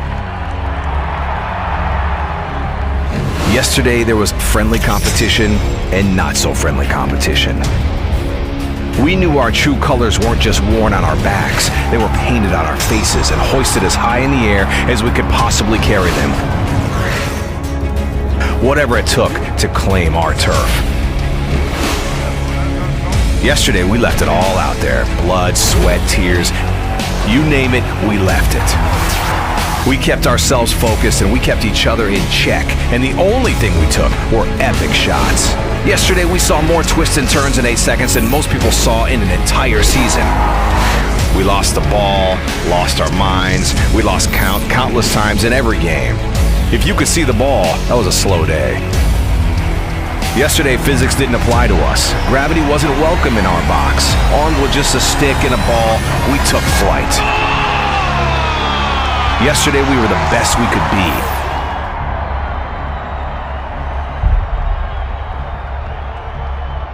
Today is our day. The Georgia Swarm Pro Lacrosse team returns home on Saturday, February 11th at 7:05 p.m. to take on rival New England at Harris Cherokee Casino Field at Infinite Energy Arena. The Swarm is offering you a special deal for the February 11th contest to come see the fastest game on 2 feet. For only $27, you'll receive a lower-level ticket and a commemorative Swarm scarf. To purchase, call 844-4GA-SWARM or visit georgiaswarm.com. Free parking at all home games. Swarm Pro Lacrosse. Come for the game. Stay for the party. Welcome, lacrosse fans. Tyson Geik of NLL Productions here with you right now, and I'm joined by Shay Hewen, CEO and founder of the U-Hawk Camera. We have some exciting news for you today. The NLL has officially partnered with the U-Hawk Camera, the new official action camera of the National Lacrosse League. Shay, an exciting moment, for both parties here. Yeah, it's an incredible day. It's a big step and a big moment in the history of sports, and for the National Lacrosse League to be the first league to step up and bring actual player point of view, video footage to fans at home in the actual real raw competition in the season. It's a monumental day, and we're very excited to be the official camera provider to be a part of that. It's a very pivotal moment for the sport. How is it going to affect the sport at the grassroots level and really help grow the game? Well, that's a big part of it, and a lot of what went into the decision-making and making this happen is we have a lot of partners now who are kind of coming around and going to help, distribute the content and grow the game together. And a lot of these kids, they live on social media these days, so to be able to provide them a new angle, even after the game to see these highlights is going to be extremely engaging. And, the National Lacrosse League is a big part of growing the game, and we're happy to assist in that. A very sleek and compact design for these cameras. I think players are going to really enjoy wearing them. What went into the design here? Well, we knew we wanted to be here someday. And in order to do that, we had to think of a camera that was going to be, sleek and slick enough that the player would forget he's even wearing it. So we wanted to design something, that would do just that and kind of embody the essence of an athlete. And, the great benefit is that these players now actually get to see the game again from their own eyes, and to be able to do that game over game throughout the course of a season is really going to help them perform, and they're excited about it as well. Well, lacrosse is such a tough sport, and hitting is involved here. So how much of a beating can these cameras take? Well, I think we're going to put them to the test today. So, they're very strong, they're very durable, and they sit in just the right spot. So we're going to find out. Shay, we got the chance to catch up with some of the players to see what they thought of the new U-Hawk camera. Hey, I'm Jesse Gamble of the Toronto Rock in the NLL, and this is what you're going to see.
When a game is more than just a game and means more than winning. When you can feel hard hits and smooth moves. When you watch sparks fly and wheels turn. You know it's more than just a game. You better brace yourself for the loudest house in lacrosse.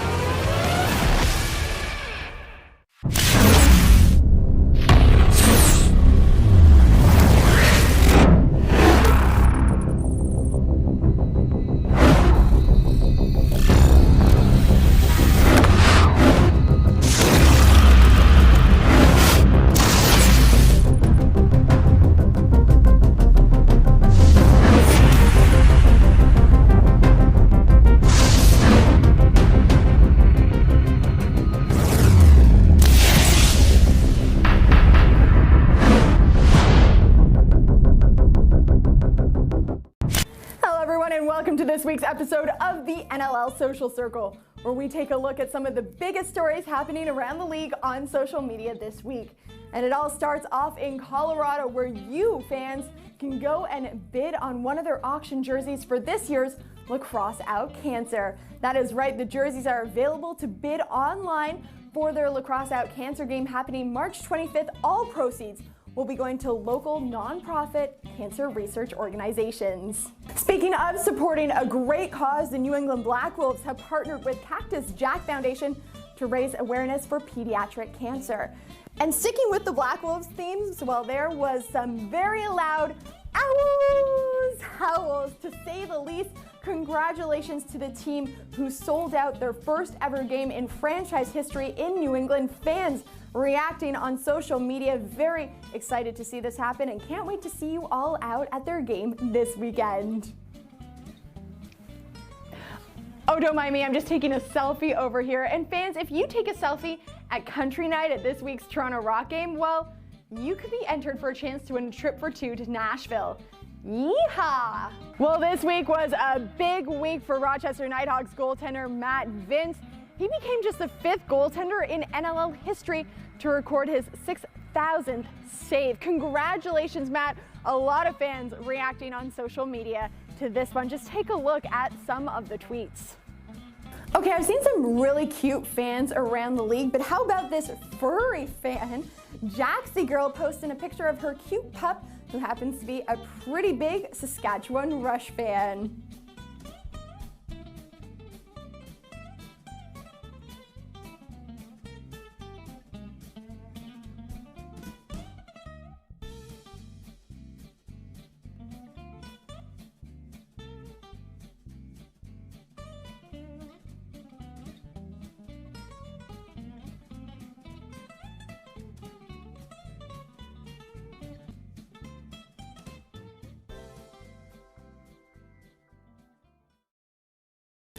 Despite an East Division semifinal exit, the 2016 season saw the Georgia Swarm finishing amongst the league's worst in terms of goals against average and goaltender save percentages. On the first day of free agency, owner and general manager John Arlotta looked to address his team's needs as he signed veteran netminder Mike Poulin to a 3-year contract. This fresh start turned out to be just what both sides were looking for. You know, Calgary was very good to me. It was a lot of fun, and even before that, I've had some great experiences in this league. But I was looking for, you know, a new opportunity to be with a different organization and just try something different. One of the things we talk about with the Swarm is that, you know, we want character people, and Mike's, you know, first and foremost, he's a character person, and that was important to us. And you know, we were looking for a guy that we could come in and be a leader, and I think Mike's had a great year last year, and you know, really helped Calgary rebound from a tough start. And you know, we're hoping he can come in and play great for us, provide us that veteran leadership, and a guy that we know we can build with for the future. The Swarm suffered a heartbreaking overtime loss to the New England Black Wolves in the East Division semifinal last season. Given the fact that the NLL is such a competitive league from top to bottom, Poulin believes that if you start small, the rest will follow. Every game, you know, every team was tight last year. I mean, the teams that missed the playoffs only missed by a game or so. And so when I looked at it, it was like 14-13 overtime game. And even, you know, in the West, that first round playoff was an overtime game. So it's just really making marginal differences. I don't expect to come in here and hold teams to 8 goals against per game. I just want to come in here and make that one extra save that helps us, you know, win those 1-goal games. So I'm certainly not putting the pressure on myself to turn anything around here and get 15 wins, but just making marginal differences that add up at the end of the year so that we can win that overtime game. In their very first game of the season, the Swarm looked to be losing grasp against the defending Champions Cup winning Saskatchewan Rush. The team gave up 4 unanswered goals, and starting goaltender Brodie McDonald had allowed 7 goals on just 21 shots. It was at that point that the Swarm would give Mike Poulin the nod, and from then on, it was all Georgia.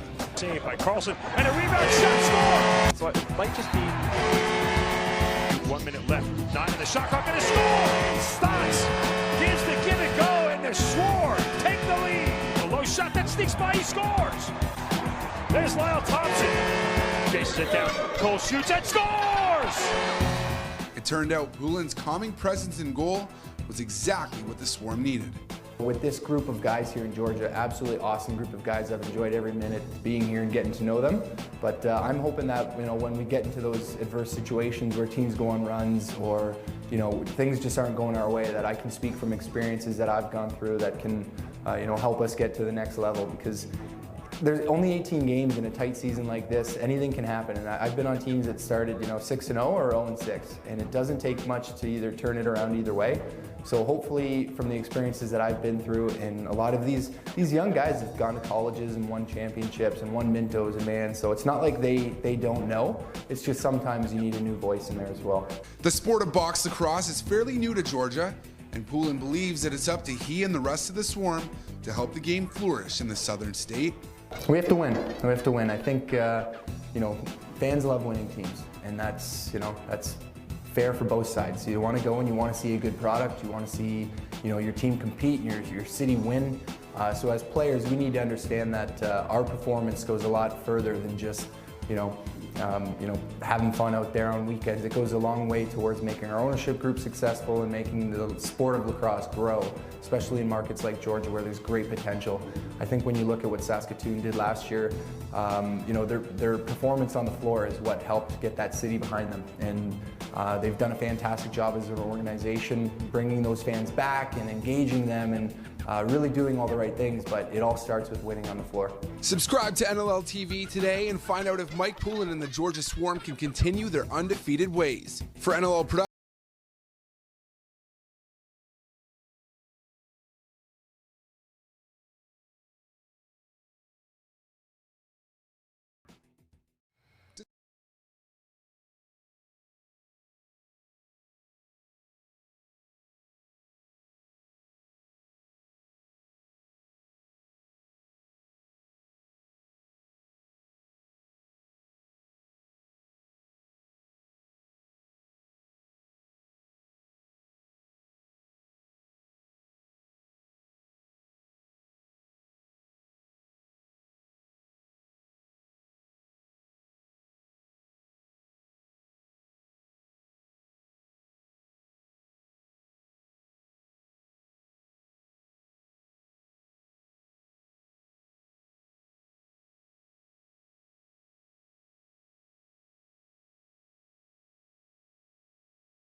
Lieutenant General alongside with Johnny Galan as you get you set for second half action with the Mammoth up 8-5.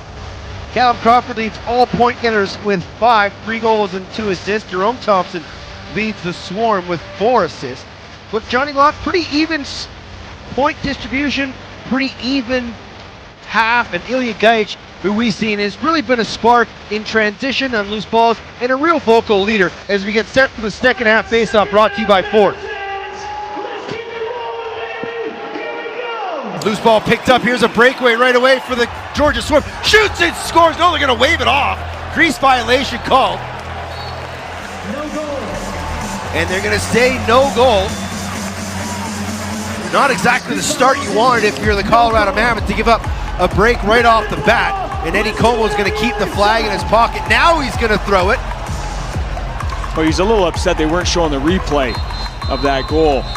And we know there's a time delay where they got to throw that flag, but Georgia was very upset that replay was not played on the big screen here. They have to show it within 25 seconds. Eddie Como ends up throwing the challenge flag, so we'll get our first challenge of the night. And we'll have to allow head referee Todd LeBranch some time to go ahead and take a look at this. See what he could see. Ian Garrison called it no goal. As a face-off unit and defensive responsibility, someone on the Colorado Mammoth has always got to play, we call it center field. They want to stay roughly close to that white restraining line. And we saw every player from the Colorado Mammoth right in on that face-off circle, and that left the backside open for that breakaway. So an adjustment I'm sure Coach Pat Coyle will make here.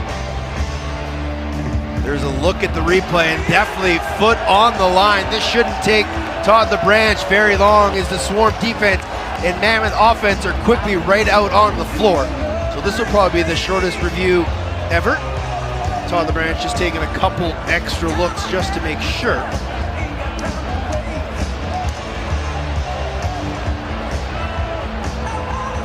But whose responsibility is that? Do you have to talk between your two guys in the back end, or is it usually one guy saying, hey, you're the guy that's staying back? Now, you're usually going to have that preset, and sometimes what you're going to do here, we'll let Todd LaBranche make the call.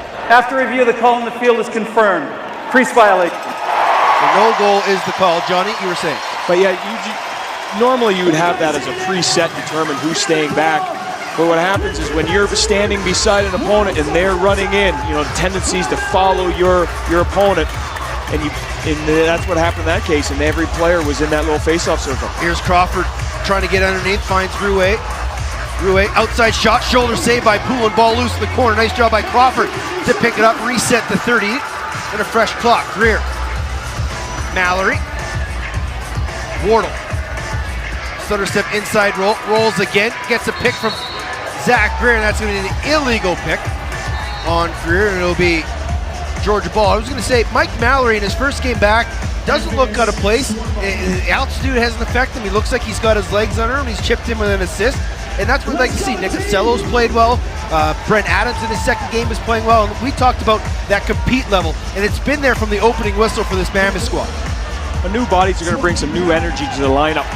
And you used earlier in the game that word battle, in Colorado Mammoth on every aspect of their team is battling here tonight. Dive shot there from Stats goes wide. Another great defensive effort by Nick Costello, who's just been an absolute monster out on the floor.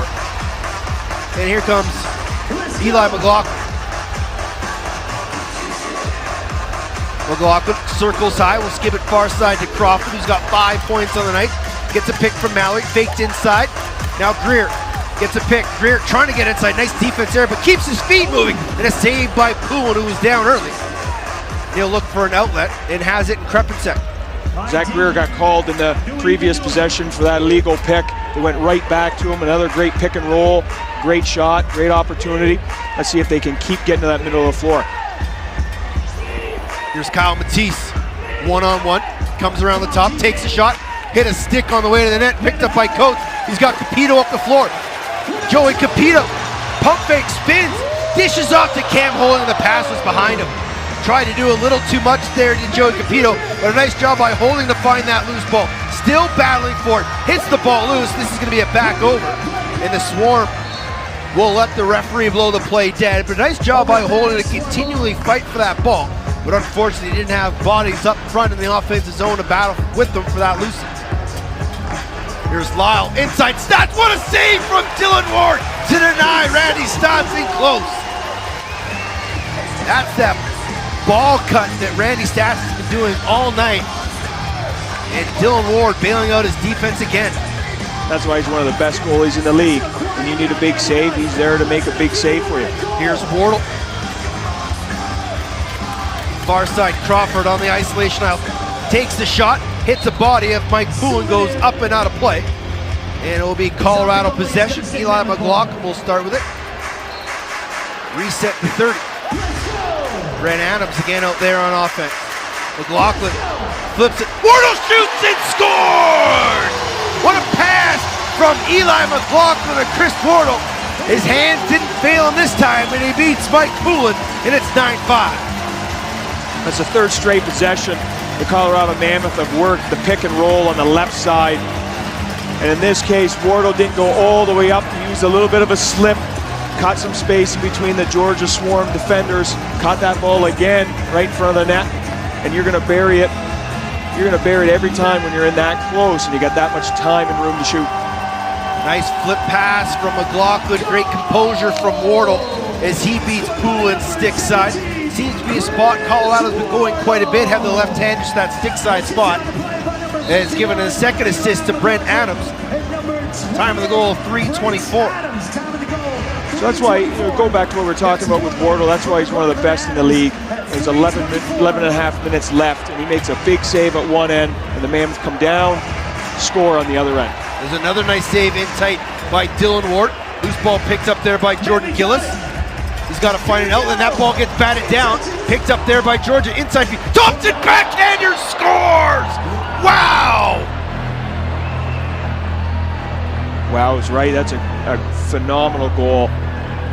Again, second possessions, we talked about a little bit earlier in that second quarter, the Colorado Mammoth defense turning the ball over in their own end, giving that extra possession. That's here on the replay, that behind the back gives the offensive players so much more room and more opportunities to place the ball. If he goes strong hand, he's going to shoot it right in the Mammoth defender, goes behind that back, gives him more room, more places to shoot. That's a big smile on the bench by Thompson there after watching that goal on the replay on the big screen here. Miles Thompson stings the top corner. I don't even know if he was really looking at the front of the net, but he just fired that one knowing where he was on the floor. That's called floor awareness, and the Thompsons are some of the best at it in the entire National Lacrosse League.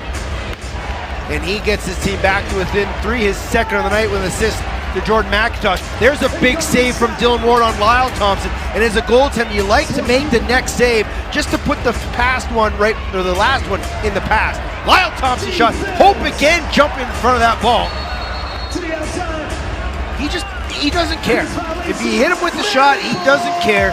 He literally jumped in front of that shot to deny Lyle Thompson putting one on top of his goaltender. Well, all night the Mammoth defense has been very active with their sticks, and in that case their body, knocking down passes and shots. Doing a wonderful job in front of their own net. McLaughlin one-on-one, pushed back by the defense of the Swarm. Thought about doing a little behind the net dunk, 8 on the shot clock. Crawford asking for a pick from Mallory. Gets it, 5 on the shot clock. Crawford got to put one on net. Jump shot off the post! Rebound as the Mammoth were all going for a change, and it's going to go up the floor, and here comes the Swarm the other way, Jordan McIntosh. Watched there closely by Ilya Gaich, skips it far side, Jordan Hall. Hall gets a pick from Shane Jackson, tries to go underneath. Up top, Matisse, pump fake, watched by Gillis, one-hand feed, inside, doesn't connect, and fouls up in the stick of McIntosh. Tries to insert the ball in the heart of the defense, 5 on the shot clock, ball loose, and Downing does the wise thing and just lets this ball go free. And that'll be a shot clock violation. We're under 10 to play in the third. It's a 3-goal game. The Mammoth lead it 9-6 as Miles Thompson gets a highlight reel goal. We'll be back live here on Altitude.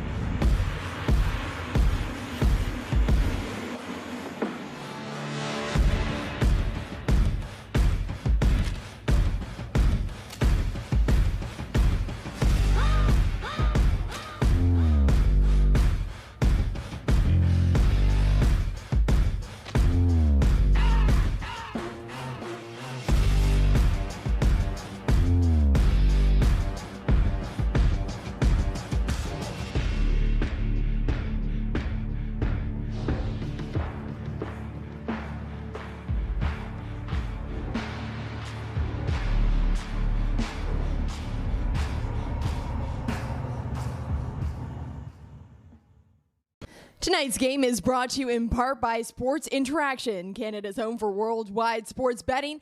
Bet responsibly at sportsinteraction.com. Disclaimer, only residents of Canada may open an account with Sports Interaction. The service is not available to users outside of Canada.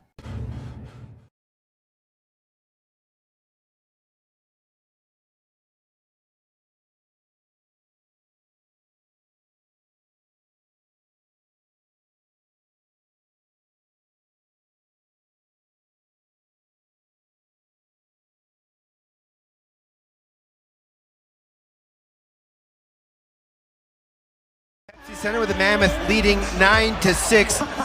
But the Thompson brothers have been the story of the year for the Georgia Swarm. They continue it tonight. They have 9 points on the evening. Miles has a pair of goals. Lyle has 2 goals and 1 assist. And Jerome has 4 assists. and three brothers in one team just isn't fair because they just have that uncanny ability to know where each other's are. Well, the goals, these are highlight reel goals that we're showing here on the screen, and the Thompsons have been fantastic here tonight. But the Mammoth, it's still 9-6 for the Mammoth. They've only given up 6 goals here, and so they're playing pretty well, shutting them down. But you can only hold them. You can't stop them. You can only hope to contain them. And the Mammoths have done a pretty good job so far here tonight. And the offense has been clicking. They're getting contributions from the front end and back end guys. And the offense is back to work again. Here's Zach Greer. Has Chris Wardle. They're going to call him for a moving screen again. Wardle was going to be all alone. Now here come the Swarm in transition.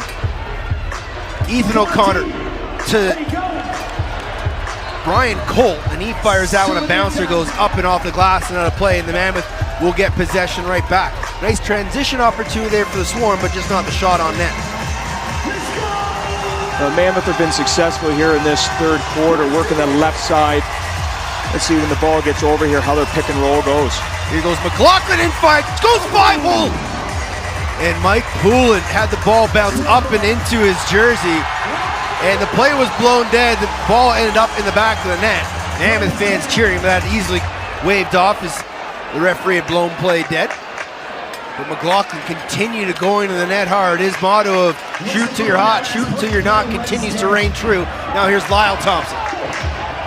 Cross crease feed. Shot on net, Ward with a nice save. And he's gonna outlet the ball quickly as Creighton Reed up the floor. 2-on-2, now 3-on-2 developing. Reed to Greer, and he's gonna slow things up. Reed gonna stay and play a shift though. Now he'll go and change. Crawford, outside shot, sails it high. Nice job by Zach Greer to track down that loose ball. 10 on the shot clock. Greer high on an island. Gonna get a high pick there from Wardle. Flashes to the middle. And 5 on the shot clock. Mallory shoots a low skipper right on target. And saved there by Mike Poulin. Outlets to center. 3-on-2 here for the Swarm. Now 4-on-3. But Jordan Hall is not gonna push the situation. And will give off to Shane Jackson. Jackson near side, Kyle Matisse. Tries to spin underneath. Nice defense again there by Nick Costello. Outside shot, that one hits Greg Downing in the back. And Wardle outlet to Geich. And now Robert Hope. It's another block shot by the Mammoth defense.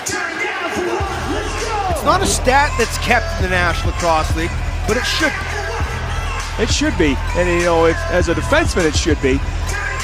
But, the Colorado Mammoth, said it all night, have done a great job getting the sticks in that lane. Wardle in tight shoots. Nice save there by Poulin as Wardle got inside all alone, reset to 30. Again, went to that stick side, just wasn't able to put it behind Poulin. McLaughlin and Wardle going to work the two-man game. McLaughlin thought about it, finds room, takes the shot, skips it near side, just missed. Ends up on the back of Poulin's net. And he'll have to find an outlet and has it in Jordan McIntosh at center. I'd keep going back to that left side, Ted. Yeah, they've really exposed that two-man game on the left side. The three-man wall on the backside, just not sliding, closing the gap. Lyle Thompson trying to get through the middle. Loose ball picked up by the Mammoth. 2-on-1, now 3-on-1. All alone, Rouet pumping, trying to bring it short back short side. And a stick save there from Mike Poulin. Nice transition run there by the Mammoth at a 3-on-1, but Mike Poulin stood tall. Lyle Thompson, watched by Creighton Reed. Here's Jerome Thompson. Jerome Thompson falling, diving, takes a shot, crease violation called on the Swarm. And it'll be Mammoth possession. Here's Greg Downing. Downing across center. He'll leave it for Eli McLaughlin, and he'll go far side, Caleb Crawford. As the Loud House continues to ramp up the energy. Now here's Greer. Thought about it, swim move, and almost got past Ethan O'Connor, but the trail check knocked the ball out of his stick. Greer still battling. Ethan O'Connor finally comes up with it. He'll scurry behind his own net and outlet it to Jason Noble. Noble, the twin brother of Mammoth forward Jeremy Noble, who's on the IR. Jackson, far side, Jordan Hall, stutter step, gets around a pick, takes a shot. That bouncer is gonna go high and wide. He actually lost his footing a bit, picked up there by Cam Holding. Mammoth running again, 3-on-2. Holding Gets a pick from Capito. Pink takes the shot and ends up right in the shoulder pad of Mike Poole, and Callum Crawford wanted that one. Here comes Miles Thompson. Slow 3-on-2, now a 4-on-3. Miles, inside feed to Jerome, and it goes off the end of his stick and right to Dylan Ward. Will slow things up and find Robert Hope. Won't let the Creighton Reed at center. The track meet continues here from the Loud House. Rouet, he'll wait at center, now give off to Wardle near side. Let's see if the Mammoth can expose the two-man game again. They'll go far side this time first. Crawford, 10 on the shot clock. Rolls backside, comes back up, gets a pick from Mallory. Spins back again to McLaughlin. To Wardle, and the ball was at his shins and he couldn't hang on to it. That'll be a shot clock violation as Cole goes right at Wardle. 9-6 is your score. 4:14 remaining here from the Loud House. We'll be back with the end of the third coming up here on Altitude.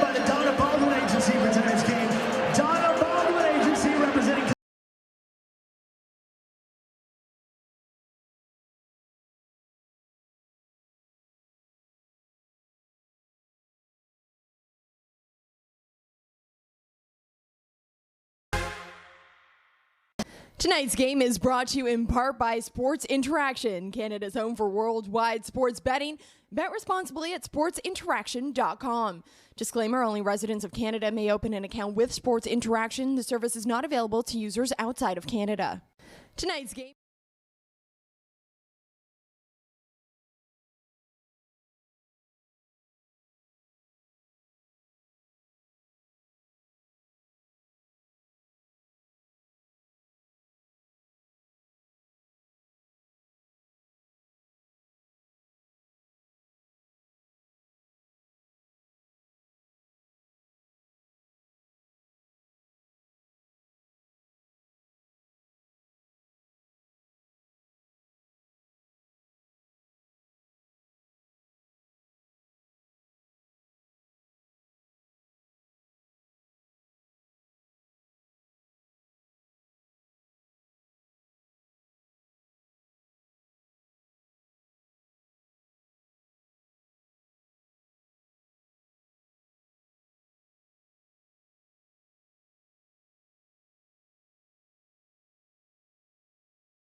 Six 4:14 remaining in the third quarter. The Mammoth experience is better with friends. Bring groups of 10 or more to see your Colorado Mammoth and receive special benefits like discounts, bench and penalty box experiences, field time, and more. Visit coloradomammoth.com for details. 4:14 remaining in the third quarter. Only 3 penalties called this game, Jonglon. Been a very clean game, but a very fast-paced, energetic, high-tempo game. It's been physical. Like you said, only 3 penalties. To be honest with you, bad penalties, holding the stick, too many men. The Mammoth have got the momentum. Let's see if they can keep it up. Here's Stotts with an outside shot, goes wide, loose ball picked up by Matisse. 15 on the shot clock. Matisse comes around the top, skips it far side to Jackson, back to Matisse. Now Stotts with it. Jackson can't get a shot off. Nice defense there by Robert Hope. Matisse with a long outside shot. That one skips wide. Goes off the far dash, and that'll be a shot clock violation. And you love to see a defense play a set like that out of a timeout. Yeah, especially at a timeout, and Ed Como's great at set plays. And so Mammoth were able to keep the Georgia Swarm on the outside, and if they're going to give up a shot, they'd be happy to give up that outside shot. Here's Crawford, gets a pick from Rouet, swim move, trying to find an outlet, gives to McLaughlin near side. McLaughlin had Greer flash in the middle, couldn't get the pass off. 8 on the shot clock. Mallory tries to find Greer, that pass sailed high on him, and it's finally going to be picked up by the Swarm, and here comes Jordan McIntosh. McIntosh across center, no numbers in transition, so he'll slow things up. Watched closely by Josh Sullivan. Skips it to Jackson, far side Jerome Thompson. Inside feed Jackson, and they're going to call a moving pick on the far side. Luckily, as Thompson and Jackson work that brush pick, slip pick to perfection. Here come the Mammoth the other way. 3-goal lead, the largest lead has been 4. Here's Wardle, he has a goal tonight, probably could have had a couple others. Wardle gets it back, outside shot, sails far over the high post. Loose ball picked up on the far side, here go the Swarm in numbers the other way. 3-on-2, late man makes it 4-on-2. Diagonal feed, And a nice job by Colorado to get back. Now an outside shot there by Ethan O'Connor. And Ward with another huge save. He has been on his game tonight. He's given up 6 on 25 shots, and he's been fantastic on the opening shot. Here's McLaughlin. Crawford. Down low, Mallory. Adams flash to the middle, was open for a brief second. Doesn't get the ball. Crawford, spin move. Adams is open up top for the pass from Crawford. Doesn't connect. That might have been a case of Adams just being too still and wanting to rip that long outside shot. McIntosh wanted to go quick off the restart. The referees didn't allow it. And now here goes the Swarm with the offense. Matisse, diagonal feed. Stats can't handle it. Loose ball picked up there by Jordan Gillis, and he's going to run the floor. 3-on-2 if they hurry. No true numbers. So they'll just slow things up and wait. And now here's Zach Greer. Capito will go for a late change. Greer tries to get underneath, has to switch hands. Greer in the middle. Greer down the pipe, shoots. Nice save there from Mike Poulin and Isaac Greer, who walked right down Main Street. Reset to 30. McLaughlin. Mallory gonna come, set a pick on his wrong side. He'll flash to the middle, skips it far side, gets it right back. Here's Eli McLaughlin. Greer. 13 on the shot clock. Greer, little twister. That one goes well wide, off the corner boards and loose, and it's gonna be a Swarm ball. Another good offensive possession. They had a great shot. Greer right down the middle.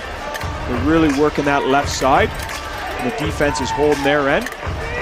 Here's Lyle Thompson trying to get to the heart of the defense. He does, still holding on to it. Watch closely there by the captain Coates. Outside shot, ripped it well wide.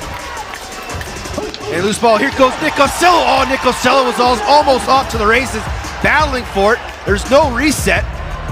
It actually worked out fortuitously there for the Mammoth, but Nick Costello, you could see him, he almost knew he was going to be on a breakaway, and he just bobbled the ball a little bit. But we've talked about it. For playing his first National Lacrosse League game, you can see that he's going to have a long future in this league. Well, the Mammoth coming off back-to-back losses there to Calgary, you know, they needed some more energy. They needed to liven up a little bit. And Nick's brought that tonight in this lineup, that energy, that speed, that physicality. Under 30 to go, Mammoth will have to get a shot off before the before the quarter ends. About a 3-second difference. Here's Rouet. Adams sets the pick. Rouet spins away from trouble. 5 on the shot clock. Diagonal feed back. McLaughlin denied there by the stick save of Poulin. And that's the way the quarter's going to end. 9-6 Mammoth, and we're going to be in for a heck of a fourth quarter as this game is far from over. Dylan Ward has been a beast between the pipes, as been Mike Poulin, but the Mammoth lead by 3. Fourth quarter up next here on Altitude.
Alongside me, my name is Teddy Jenner. It's 9-6. Let's take a quick look at how we got here.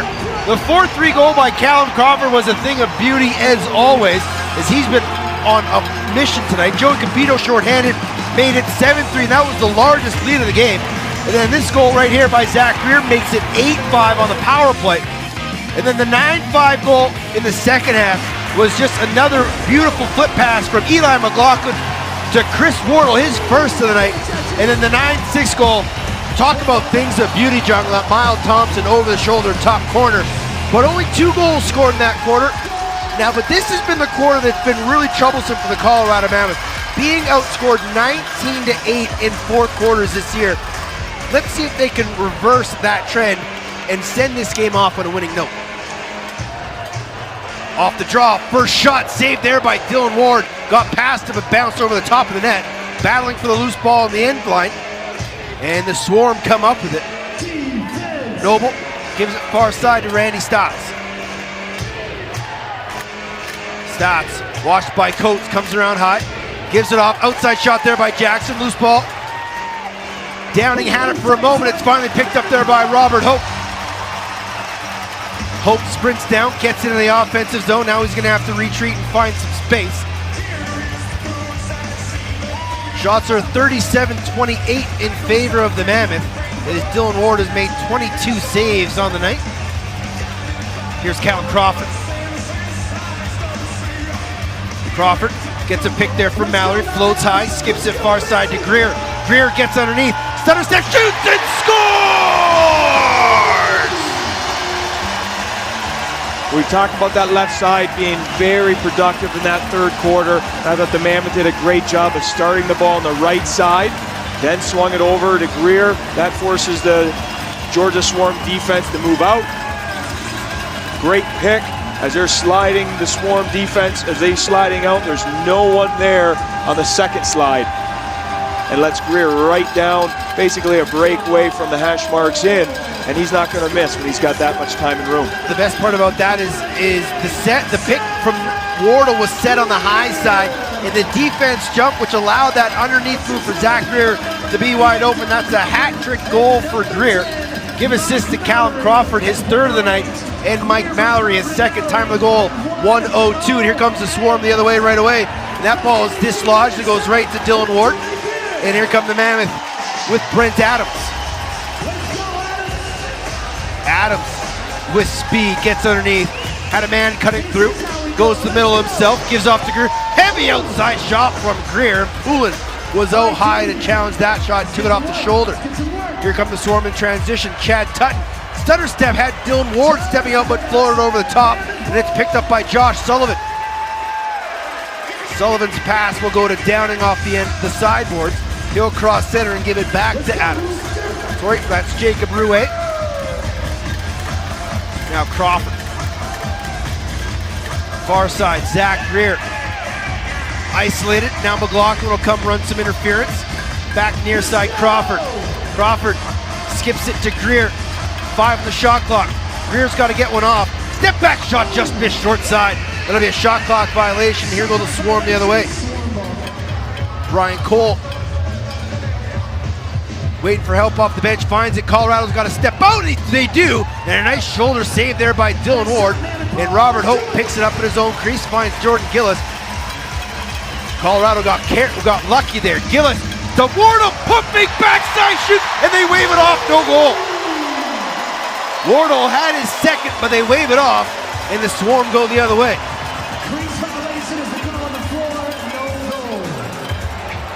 On Wardle's right foot, definitely in the crease. Nice save there by Ward, ball loose. Go for the dunk attempt, does it go in? It does, and they're gonna wave this one off for crease violation. So back to back, no goals. And the Mammoth have challenged.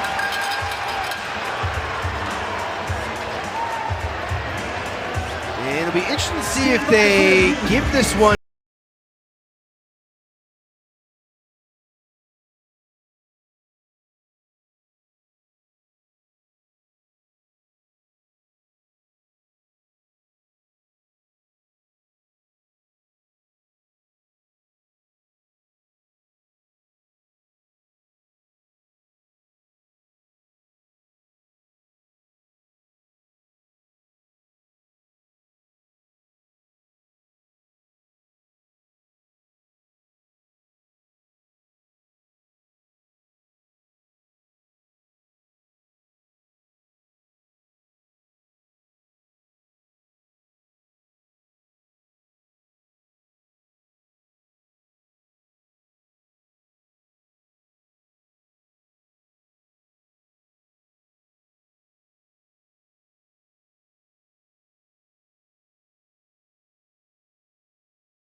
it's going to be real close. It all depends on that right foot of Chris Wardle where the ball is. But knowing that a call in the field was no goal, unless there's an angle that perhaps right on that goal line, it's going to be tough to overturn that original call. Crew Chief Todd LaBranche taking an extra long look at this.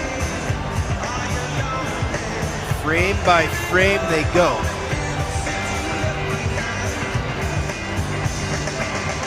It's currently 10-6 Colorado with 12-13 remaining here in the fourth quarter.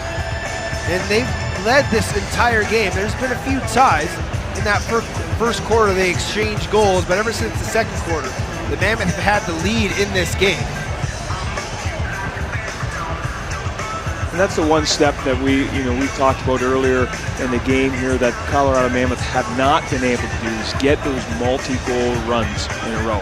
They prevented the high-powered Georgia Swarm offense from going on those runs, but they were able to themselves get 2-3 goal runs and really create that separation between them and Georgia. That was one thing you talked about earlier in the game is they were getting those 1-goal leads, but it's the 2, 3, and 4-goal leads that can really put seeds of doubt into teams' mind, especially a team like Georgia. They haven't trailed a lot. They're 4-0 coming into this game, and they didn't practice midweek. They didn't have a practice last night. They didn't have a shoot-around this morning because the Avalanche played here at the Pepsi Center. So, a lot of those things can go into affecting a team's play throughout a game, and we're going to get an official call from Todd LaBranche, but I believe this is going to be no goal. Rolling on the field stands. The replay is inconclusive. No goal. So inconclusive evidence. Now Eddie Como is waving the officials over, and I think he's going to ask if he can challenge now. He threw a challenge earlier in the game that he lost on the Tutton goal, no goal. But to your point that you brought up, Ted, this is also the Georgia team that last week traveled all the way from Atlanta into Vancouver. Then, like you said, having that week, no practice, and having to come all the way back west here to Colorado. We'll see if they're at Mile High. We'll see if they can sustain some of that energy level here for the next 12 minutes. 12 minutes down by 4. Mammoth continue to pressure. Now they have the ball on offense. Here's Crawford. Skips it far side to Gear. Inside flip. Wardle have the ball just out of his reach. And here go the Swarm the other way with numbers. Colorado back quickly. And Mitch Belisle will slow things up. And give off to Jerome Thompson. Jerome Thompson, the stats off the bench. Back to Jerome Thompson. Down low. Jackson. Sorry, that's Hall spinning. Wheeling. Trying to get a shot off. Great defense there by Creighton Reed on Jordan Hall. Here goes Robert Hope the other way. Mammoth don't have numbers, so Hope will slow things up. Give off to Crawford near side.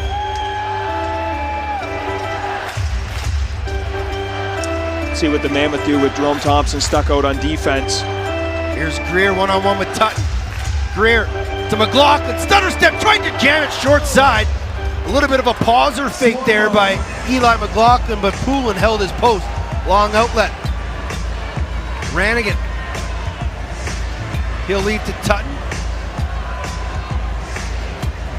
And Tutton will slow things. Now he'll go diagonal. Lyle Thompson gets a pick from Miles. Lyle dives, shoots, scores. And the Thompson brothers continue to put up the numbers. That's Lyle's third of the game. As he got the underneath position, got an angle, went airborne, and was able to put it short side on Dylan Ward, and it's a 3-goal game. Just inches away from the crease, but able to control his body in the air. One of the toughest things, I think, as a defenseman to defend is that closing that gap, moving out on a player as that player is running at you. And in that case, Josh Sullivan closing that gap, just too much speed there going underneath, and that ability to dive across the front of the net. We talked about that a little bit earlier with Crawford. Going in front of that net gives you so many more options as a shooter. Lyle Thompson from Miles Thompson and Chad Tutton at 4:19 makes it 10-7 with 10.5 to go. But here come the Mammoth. Eli McLaughlin, Rouet, near side Crawford. Gets a pick from Adams. Takes a shot. Just missed far top corner. By the shot clock. Adams in close. The ball bounced in and out of his stick. And then Crawford couldn't pick up the loose ball. And now if you're the Mammoth, you're not sitting on the ball, but every possession becomes so important to make sure you use time, take care of the ball on both sides of the floor. Here comes Greg Downing. I think to that point, they've been successful on both sides of the floor. There's no need to push the pace. Your left side's working the pick and roll, getting great shots every chance they get. Crawford's doing the same on the right side. So set up your offense, run it, because it's been successful. Downing out there on a shift O. Here's Wardle, Crawford, near side Rouet. He'll get a high pick there from Mallory. Rouet shoots, Trickle scores! Jacob Rouet gets his first of the night. A trickler through Mike Poulin to restore the 4-goal lead. And Mallory might have gotten away with a bit of an illegal screen, but none was called. You play till the whistle. And Rouet did just that. Double clutch, got the shot off, and it snuck through between the elbow and the body of Mike Poulin. And with 9.5 to go, it's a 4-goal lead. It's 11-7 Colorado. It was a great shot by Rouet. Like you said, a little bit of a push, but he was able to use that defender, and he went sidearm right off the hip of his defender and went that 6-hole there right underneath the armpit of Poulin, trickled into the net.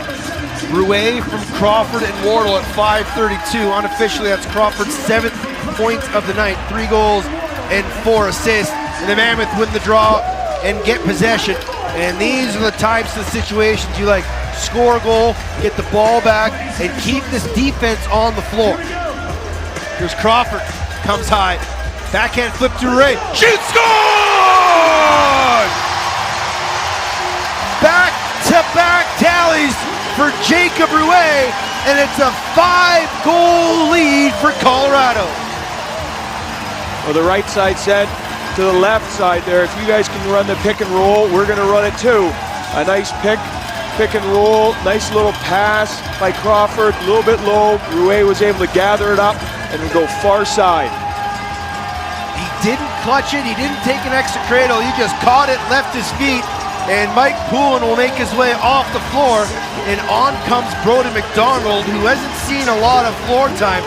He started the first game for the Swarm, was pulled when he let in a few right off the start, and Mike Poulin's been their guy ever since. And Poulin's keeping the gear on, so we'll have to wait and see how long Brody McDonald stays in net, but I'd imagine with a 5-goal lead with under 10 to go, it's going to be McDonald the rest of the way. And the Mammoth get the ball right off the ensuing faceoff, and here they go again. Downing, who has just been an absolute beast this year for the Mammoth on loose balls, caused turnovers, an unsung hero for the Mammoth defense. Here's Crawford, 8 points on the night. Isolated, gets a pick there from Rouet. Backside look, oh, and that ball was just out of the reach of Chris Wardle. He just loves to get underneath. They love finding him on the backside look, but a couple passes tonight just been out of his reach. That pass doesn't get through, and they're going to call an illegal push on the Mammoth. And when we come back from break, it's going to be Georgia's Swarm possession. But the Mammoth lead by 5, 12-7, 8:17 remaining here from the Pepsi Center. It's time now for Versus, where 2 of the top lacrosse plays go head-to-head against one another. It's time now to see if Jerome Thompson of the Georgia Swarm will have his goal dethroned at any point in this season. This week, he's got a tough challenger and his own teammate Ethan O'Connor, who made a huge save for the Georgia Swarm. Mike Poulin's been great between the pipes, but this might have been the Georgia Swarm's best save of the year. Let's have a look at the 2 plays. Jerome Thompson going head-to-head with Ethan O'Connor in this week's edition of Versus. Here are the 2 plays. Let's first take a look at the champion, Jerome Thompson of the Georgia Swarm. In week 2, he scored this behind-the-back shot against Tyler Carlson of the Saskatchewan Rush. After 3 weeks, no challenger has come out on top of this play. This week, he's up against his teammate Ethan O'Connor, who dives across the crease and makes the head save behind goaltender Mike Poulin. This was a 2-goal game, so efforts like O'Connor's went a long way. So fans, who have you got? The reigning champ Jerome Thompson or the new challenger, his teammate Ethan O'Connor? Head to Twitter now to cast your vote.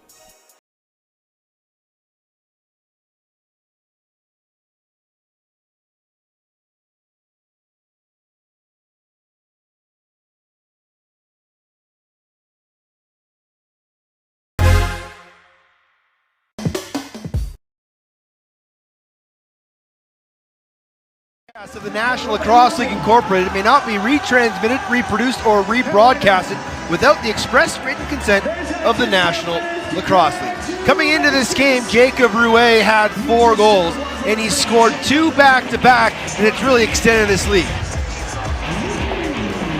Well, what I like about both goals that Rouet scored here in the last few minutes is what we tell a lot of the young players is that we want to push the far pipe. So we went across the net there on that last diving goal, and then his outside shot again, using that defender as a screen and going to that far side, really giving them most opportunity to score. Swarm going 6-on-5 right out of the timeout. Got to try to get themselves back into this game as they pulled Brody McDonald for the extra attacker. Loose ball in the far corner, Mammoth battling.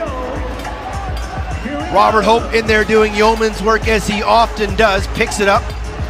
And now they'll reset the 30, I believe. They haven't reset it yet. Now they will. And the Swarm get a fresh possession. They're not going to pull McDonald this time.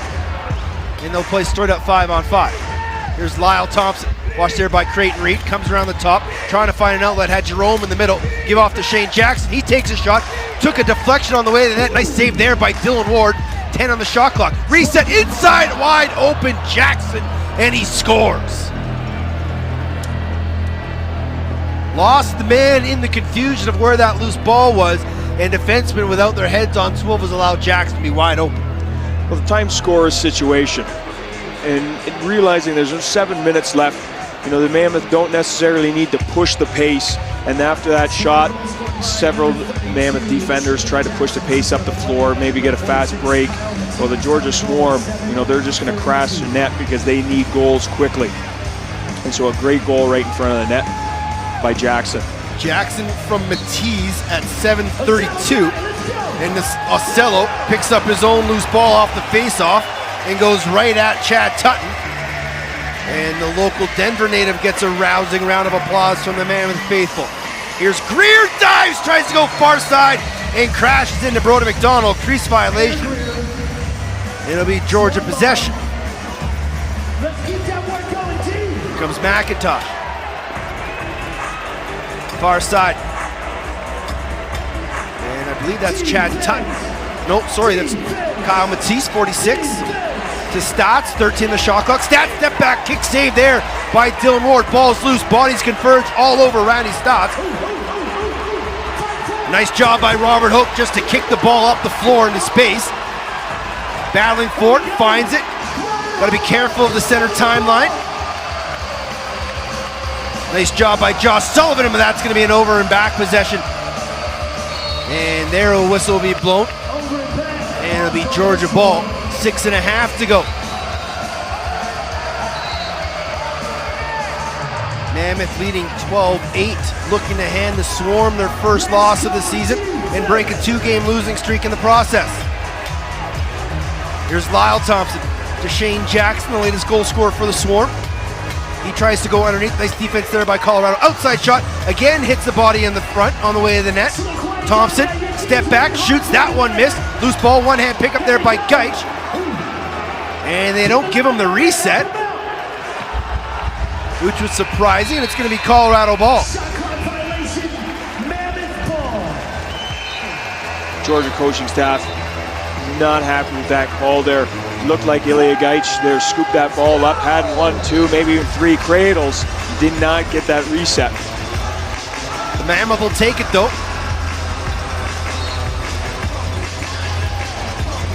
And they reset to 30s. There was a bit of confusion on the play. Here's Eli McLaughlin. He's got himself a 5-point night going. McLaughlin tries to get underneath. Here comes the double. Rouet shoots over the top and just missed. Loose ball picked up by Wardle.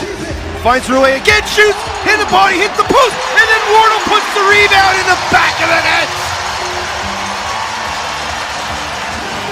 When things are going your way, you start to get the bounces, and Colorado hadn't been getting the bounces the past few weeks. This time, Rouet takes the shot, Wardle picks up the rebound, gets it back to Rouet, and ends up in Wardle's stick, his second of the night, and it's a 5-goal game again. Well, the biggest bounce in that whole transition there might have been the original shot that hit the boards and then hit the official in the back, and that kept the ball below the goal line. The Mammoth were able to pick it up and then eventually score. If that ball goes off the boards and comes back out, Georgia was gone on transition. They would have had a fast break the other way. So when the breaks are going your way, they're really going your way. Wardle from Rouet at 9:36. That's Wardle's second of the night, his 5th of the year. And it's back to a 5-goal lead, 13-8 as we approach the 5-minute mark here in this final quarter. One-time fee, that one didn't get on net as again another Mammoth body in front, and now everybody falls on top of it. And they're gonna say it's gonna be Georgia possession, but we've got to take our final break of the night. It continues to be a goal scorer's night. It's 13-8 Mammoth, the final 5 coming up on Altitude. Tonight's 50-50 raffle drawing. We've actually got New England Black Wolves Jay Thornbert for this week. Now, Tyson, he was playing against his former teammates in the Buffalo Bandits, but he came out big and was a huge factor in why the Black Wolves were able to come out on top and get their first win of the season. And this is why on faceoffs, and we all know that Jay is a faceoff specialist, but he came out with winning 20 out of 29 faceoffs that he took. That is so huge and so important because it allowed the Black Wolves to have possession of the ball right away and be on the attack. And in fact, speaking with the Black Wolves postgame, this was the best faceoff outcome that Jay has ever had. So a big night for him, a big night against his former team, and he was a huge factor in why the Black Wolves were able to get a win over the Bandits. And that is why Jay Thornbert is my unstrung hero for this week. But Tyson, I almost wanted to give it to the New England Black Wolves fans because, as we mentioned, this was the first time in franchise history that they sold out the crowds here at the New England Black Wolves game. And when I spoke to players post-game, they said that the 7th man was so strong and it really helped them get this win. I have actually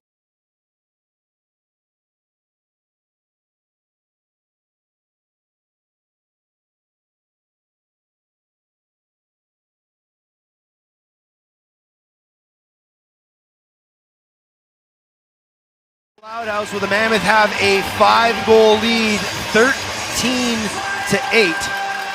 And a lot of it has been because Dylan Ward has just been so fantastic tonight, Jung-Hon. Well, after the last 2 games where he was pulled in relief there, you knew the competitiveness is going to come out of him. He's going to want to have a good performance here at home, and I think he's done that. He is the anchor of this defense, and we mentioned in the pregame, this Colorado Mammoth team are only going to go as far as Dylan Ward can take them, and he's played fantastic here tonight. Brody McDonald on the bench as the Swarm goes 6-on-5 right out of the timeout again. Ball loose. Who's going to come up with it? It's going to be the captain, Dan Coates. Brody McDonald trying to get back to the net. 2-on-1. Coates gets it back. Coates shoots. Scores!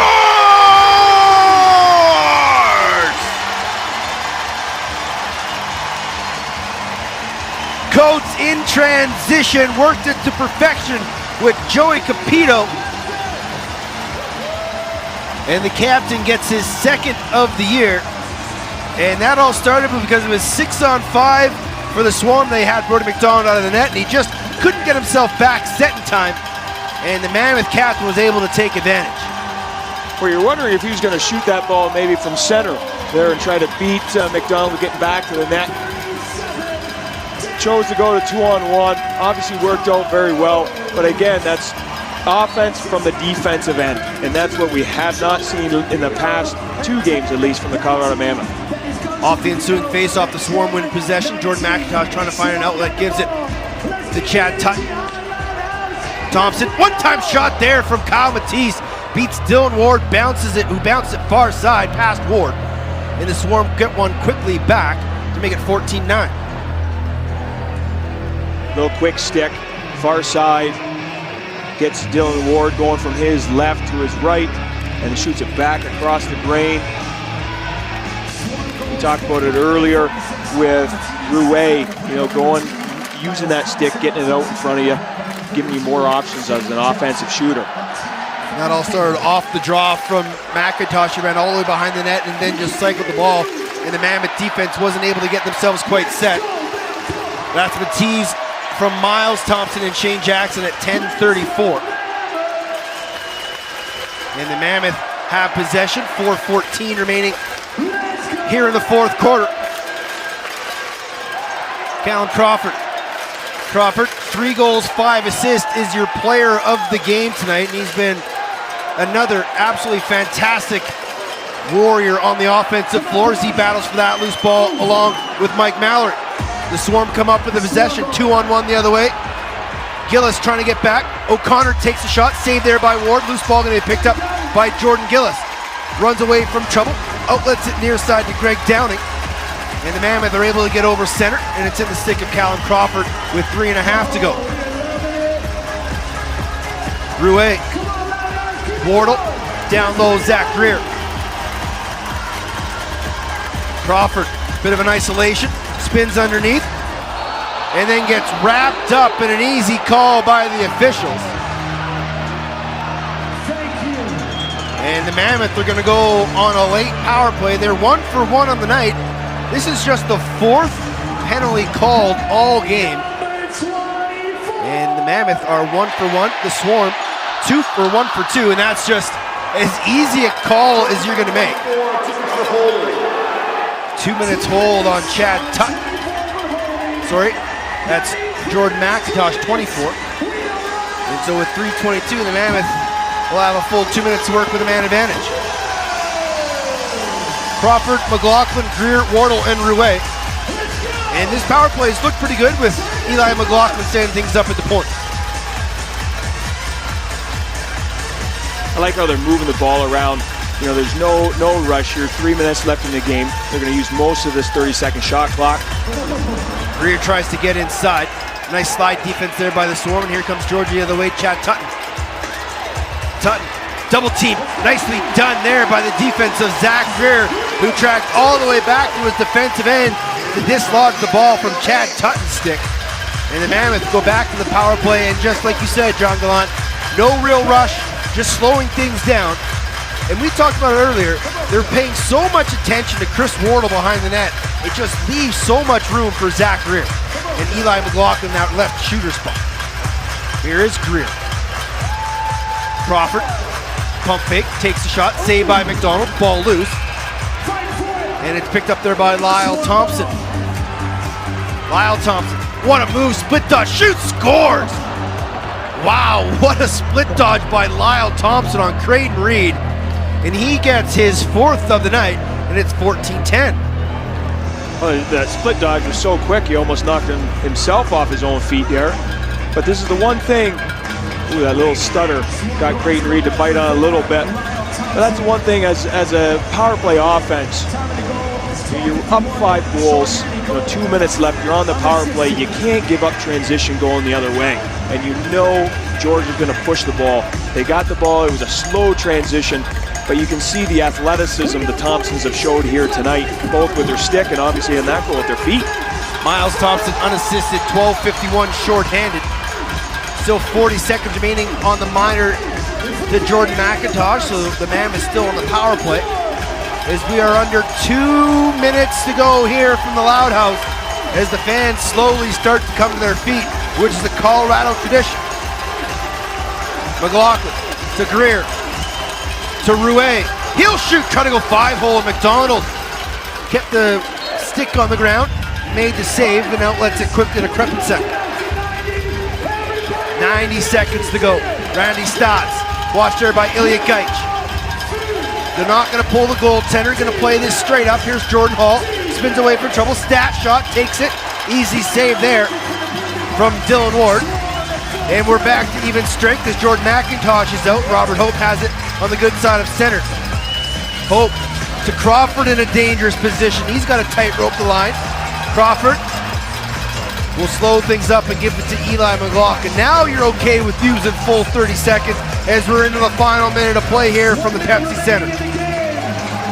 Crawford shoots, saved there by McDonald. Wardle still battling, the Swarm come up with it. And the ball's loose, who's gonna come up with it now? Crawford's still battling. He gets knocked off the ball. Wardle runs into his defender, picks up loose ball, diving effort, what a shot! As McDonald got a foot on it to deny Wardle the hat-trick goal. Wardle pushing up on Sean Young, and Young just one-hands it, it goes into the Swarm bench. And we're under 30 to play. Joey Capito has it on the other side of center, some rough stuff going down back in the Mammoth defensive zone. And Colorado's going to be able to run out the clock here. They're going to end a 2-game skid. They're going to give the Georgia Swarm their first loss of the season, and they're going to make the Western Conference even tighter now at the top of the standings as the clock runs out, and the Mammoth win it 14-10 over the Georgia Swarm. Well, what a great game all around. You saw offense from the defense. We saw the offense of both the left and right side really working their pick and roll. And Dylan Warden being pulled the last 2 games against Calgary. You come to the arena, you know he's a competitor and he's going to compete hard. We've talked about all night that he is the backbone and the anchor of this defense. And so a great effort all the way around by the Colorado Mammoth. Now let's take a look at the forward player of the game, and really no doubt about this one. 3 goals, 5 assists for the team leader in points. He now has 38, Callum Crawford, and he was just all over the floor tonight. He was the emotional leader on the offensive end that his team needed without Jeremy Noble and without John Grant Jr. Exactly. You have Crawford, their free agent pickup from 2 years ago, and then this offseason, up to the trade for Zach Greer. You need those 2 guys to step up big, and of course Eli McLaughlin has kept his hot streak going, with a couple goals here tonight. We're going to take one quick break, come back with final thoughts as the Mammoth defeat the Swarm 14-10 in an offensive shootout. Back with final thoughts live here on Altitude.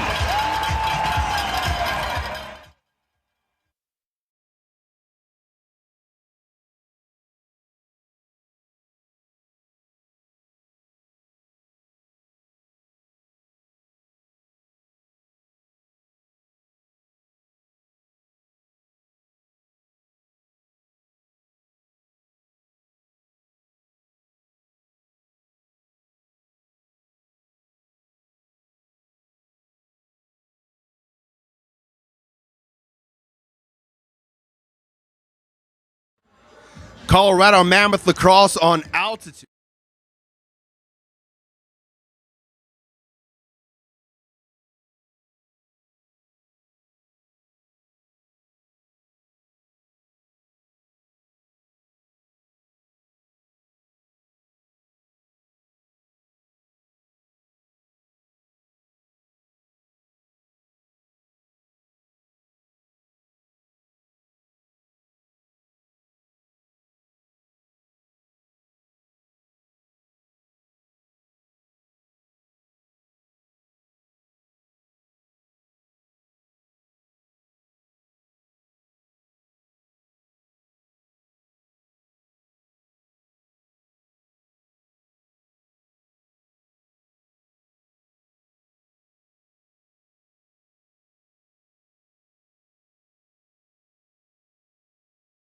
On Altitude is presented by Peak Kia.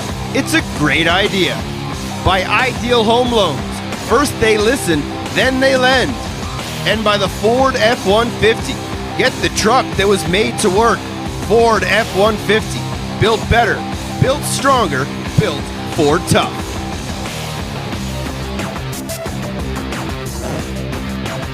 Welcome back inside the Loud House, ladies and gentlemen, where the Mammoth take it over the Georgia Swarm, and what a fantastic game it was, Johnny. Well, it was after 2 tough losses to the Calgary Roughnecks, and knowing you're going on the road for 3 road games, the Mammoth really needed a solid performance tonight, and I think they got it. It all started with Dylan Ward-Net. We talked about it as the game ended, but from the start of this game and the Mammoth getting that first goal, they really controlled the tempo of this game. Well, we used the word, and you used the word battled, and they really battled hard all over the floor tonight. Cut the middle, physical on defense. They knocked a number of passes down, and so it was a good team effort all around. You got contributions from Eli McLaughlin, who was hot. Obviously, Callum Crawford was incredible, but Chris Wardle chipped in. Mike Mallory in his first game got a couple assists, but even the defensive guys were getting in. Joey Capito, Dan Coates, everybody on this offense and defense chipped in, and that's what you need. You need full team efforts, and you need 60 minutes of lacrosse. Well, you have players like Jeremy Noble and John Grant Jr. out of the lineup. You do need that contribution from everyone in the lineup, and they got a full effort from both transition offense, defense, and now let's see if they can carry that out on the road. It was a big offensive push in the second quarter. The two teams had 11 goals, but it kind of slowed down in the third quarter, but the Mammoth really picked it up and put this game away late. Well, the Mammoth defense didn't let the high-powered Georgia Swarm offense get going. And I think whenever Georgia got close there a little bit, Colorado Mammoth relied on their offense and their pick-and-roll offense to really keep that momentum on their side. Yeah, the two-man game of the lefties, whether it was Greer and McLaughlin or Greer and Wardle, they really exposed this Georgia Swarm defense. And then Crawford and Rouet really started to get into it as well. But what can you say about this defense holding this really high-powered Swarm offense to under 10? Well, I think they did a great job at getting in passing lanes, and we mentioned it a number of times tonight, the number of block shots, tip passes, and so they did a great job of getting it on the hands and making that high-powered Georgia offense uncomfortable. 50 shots on net. It's very rare that we see the Mammoth put that many up, but that just goes to show how much this offense was contributing.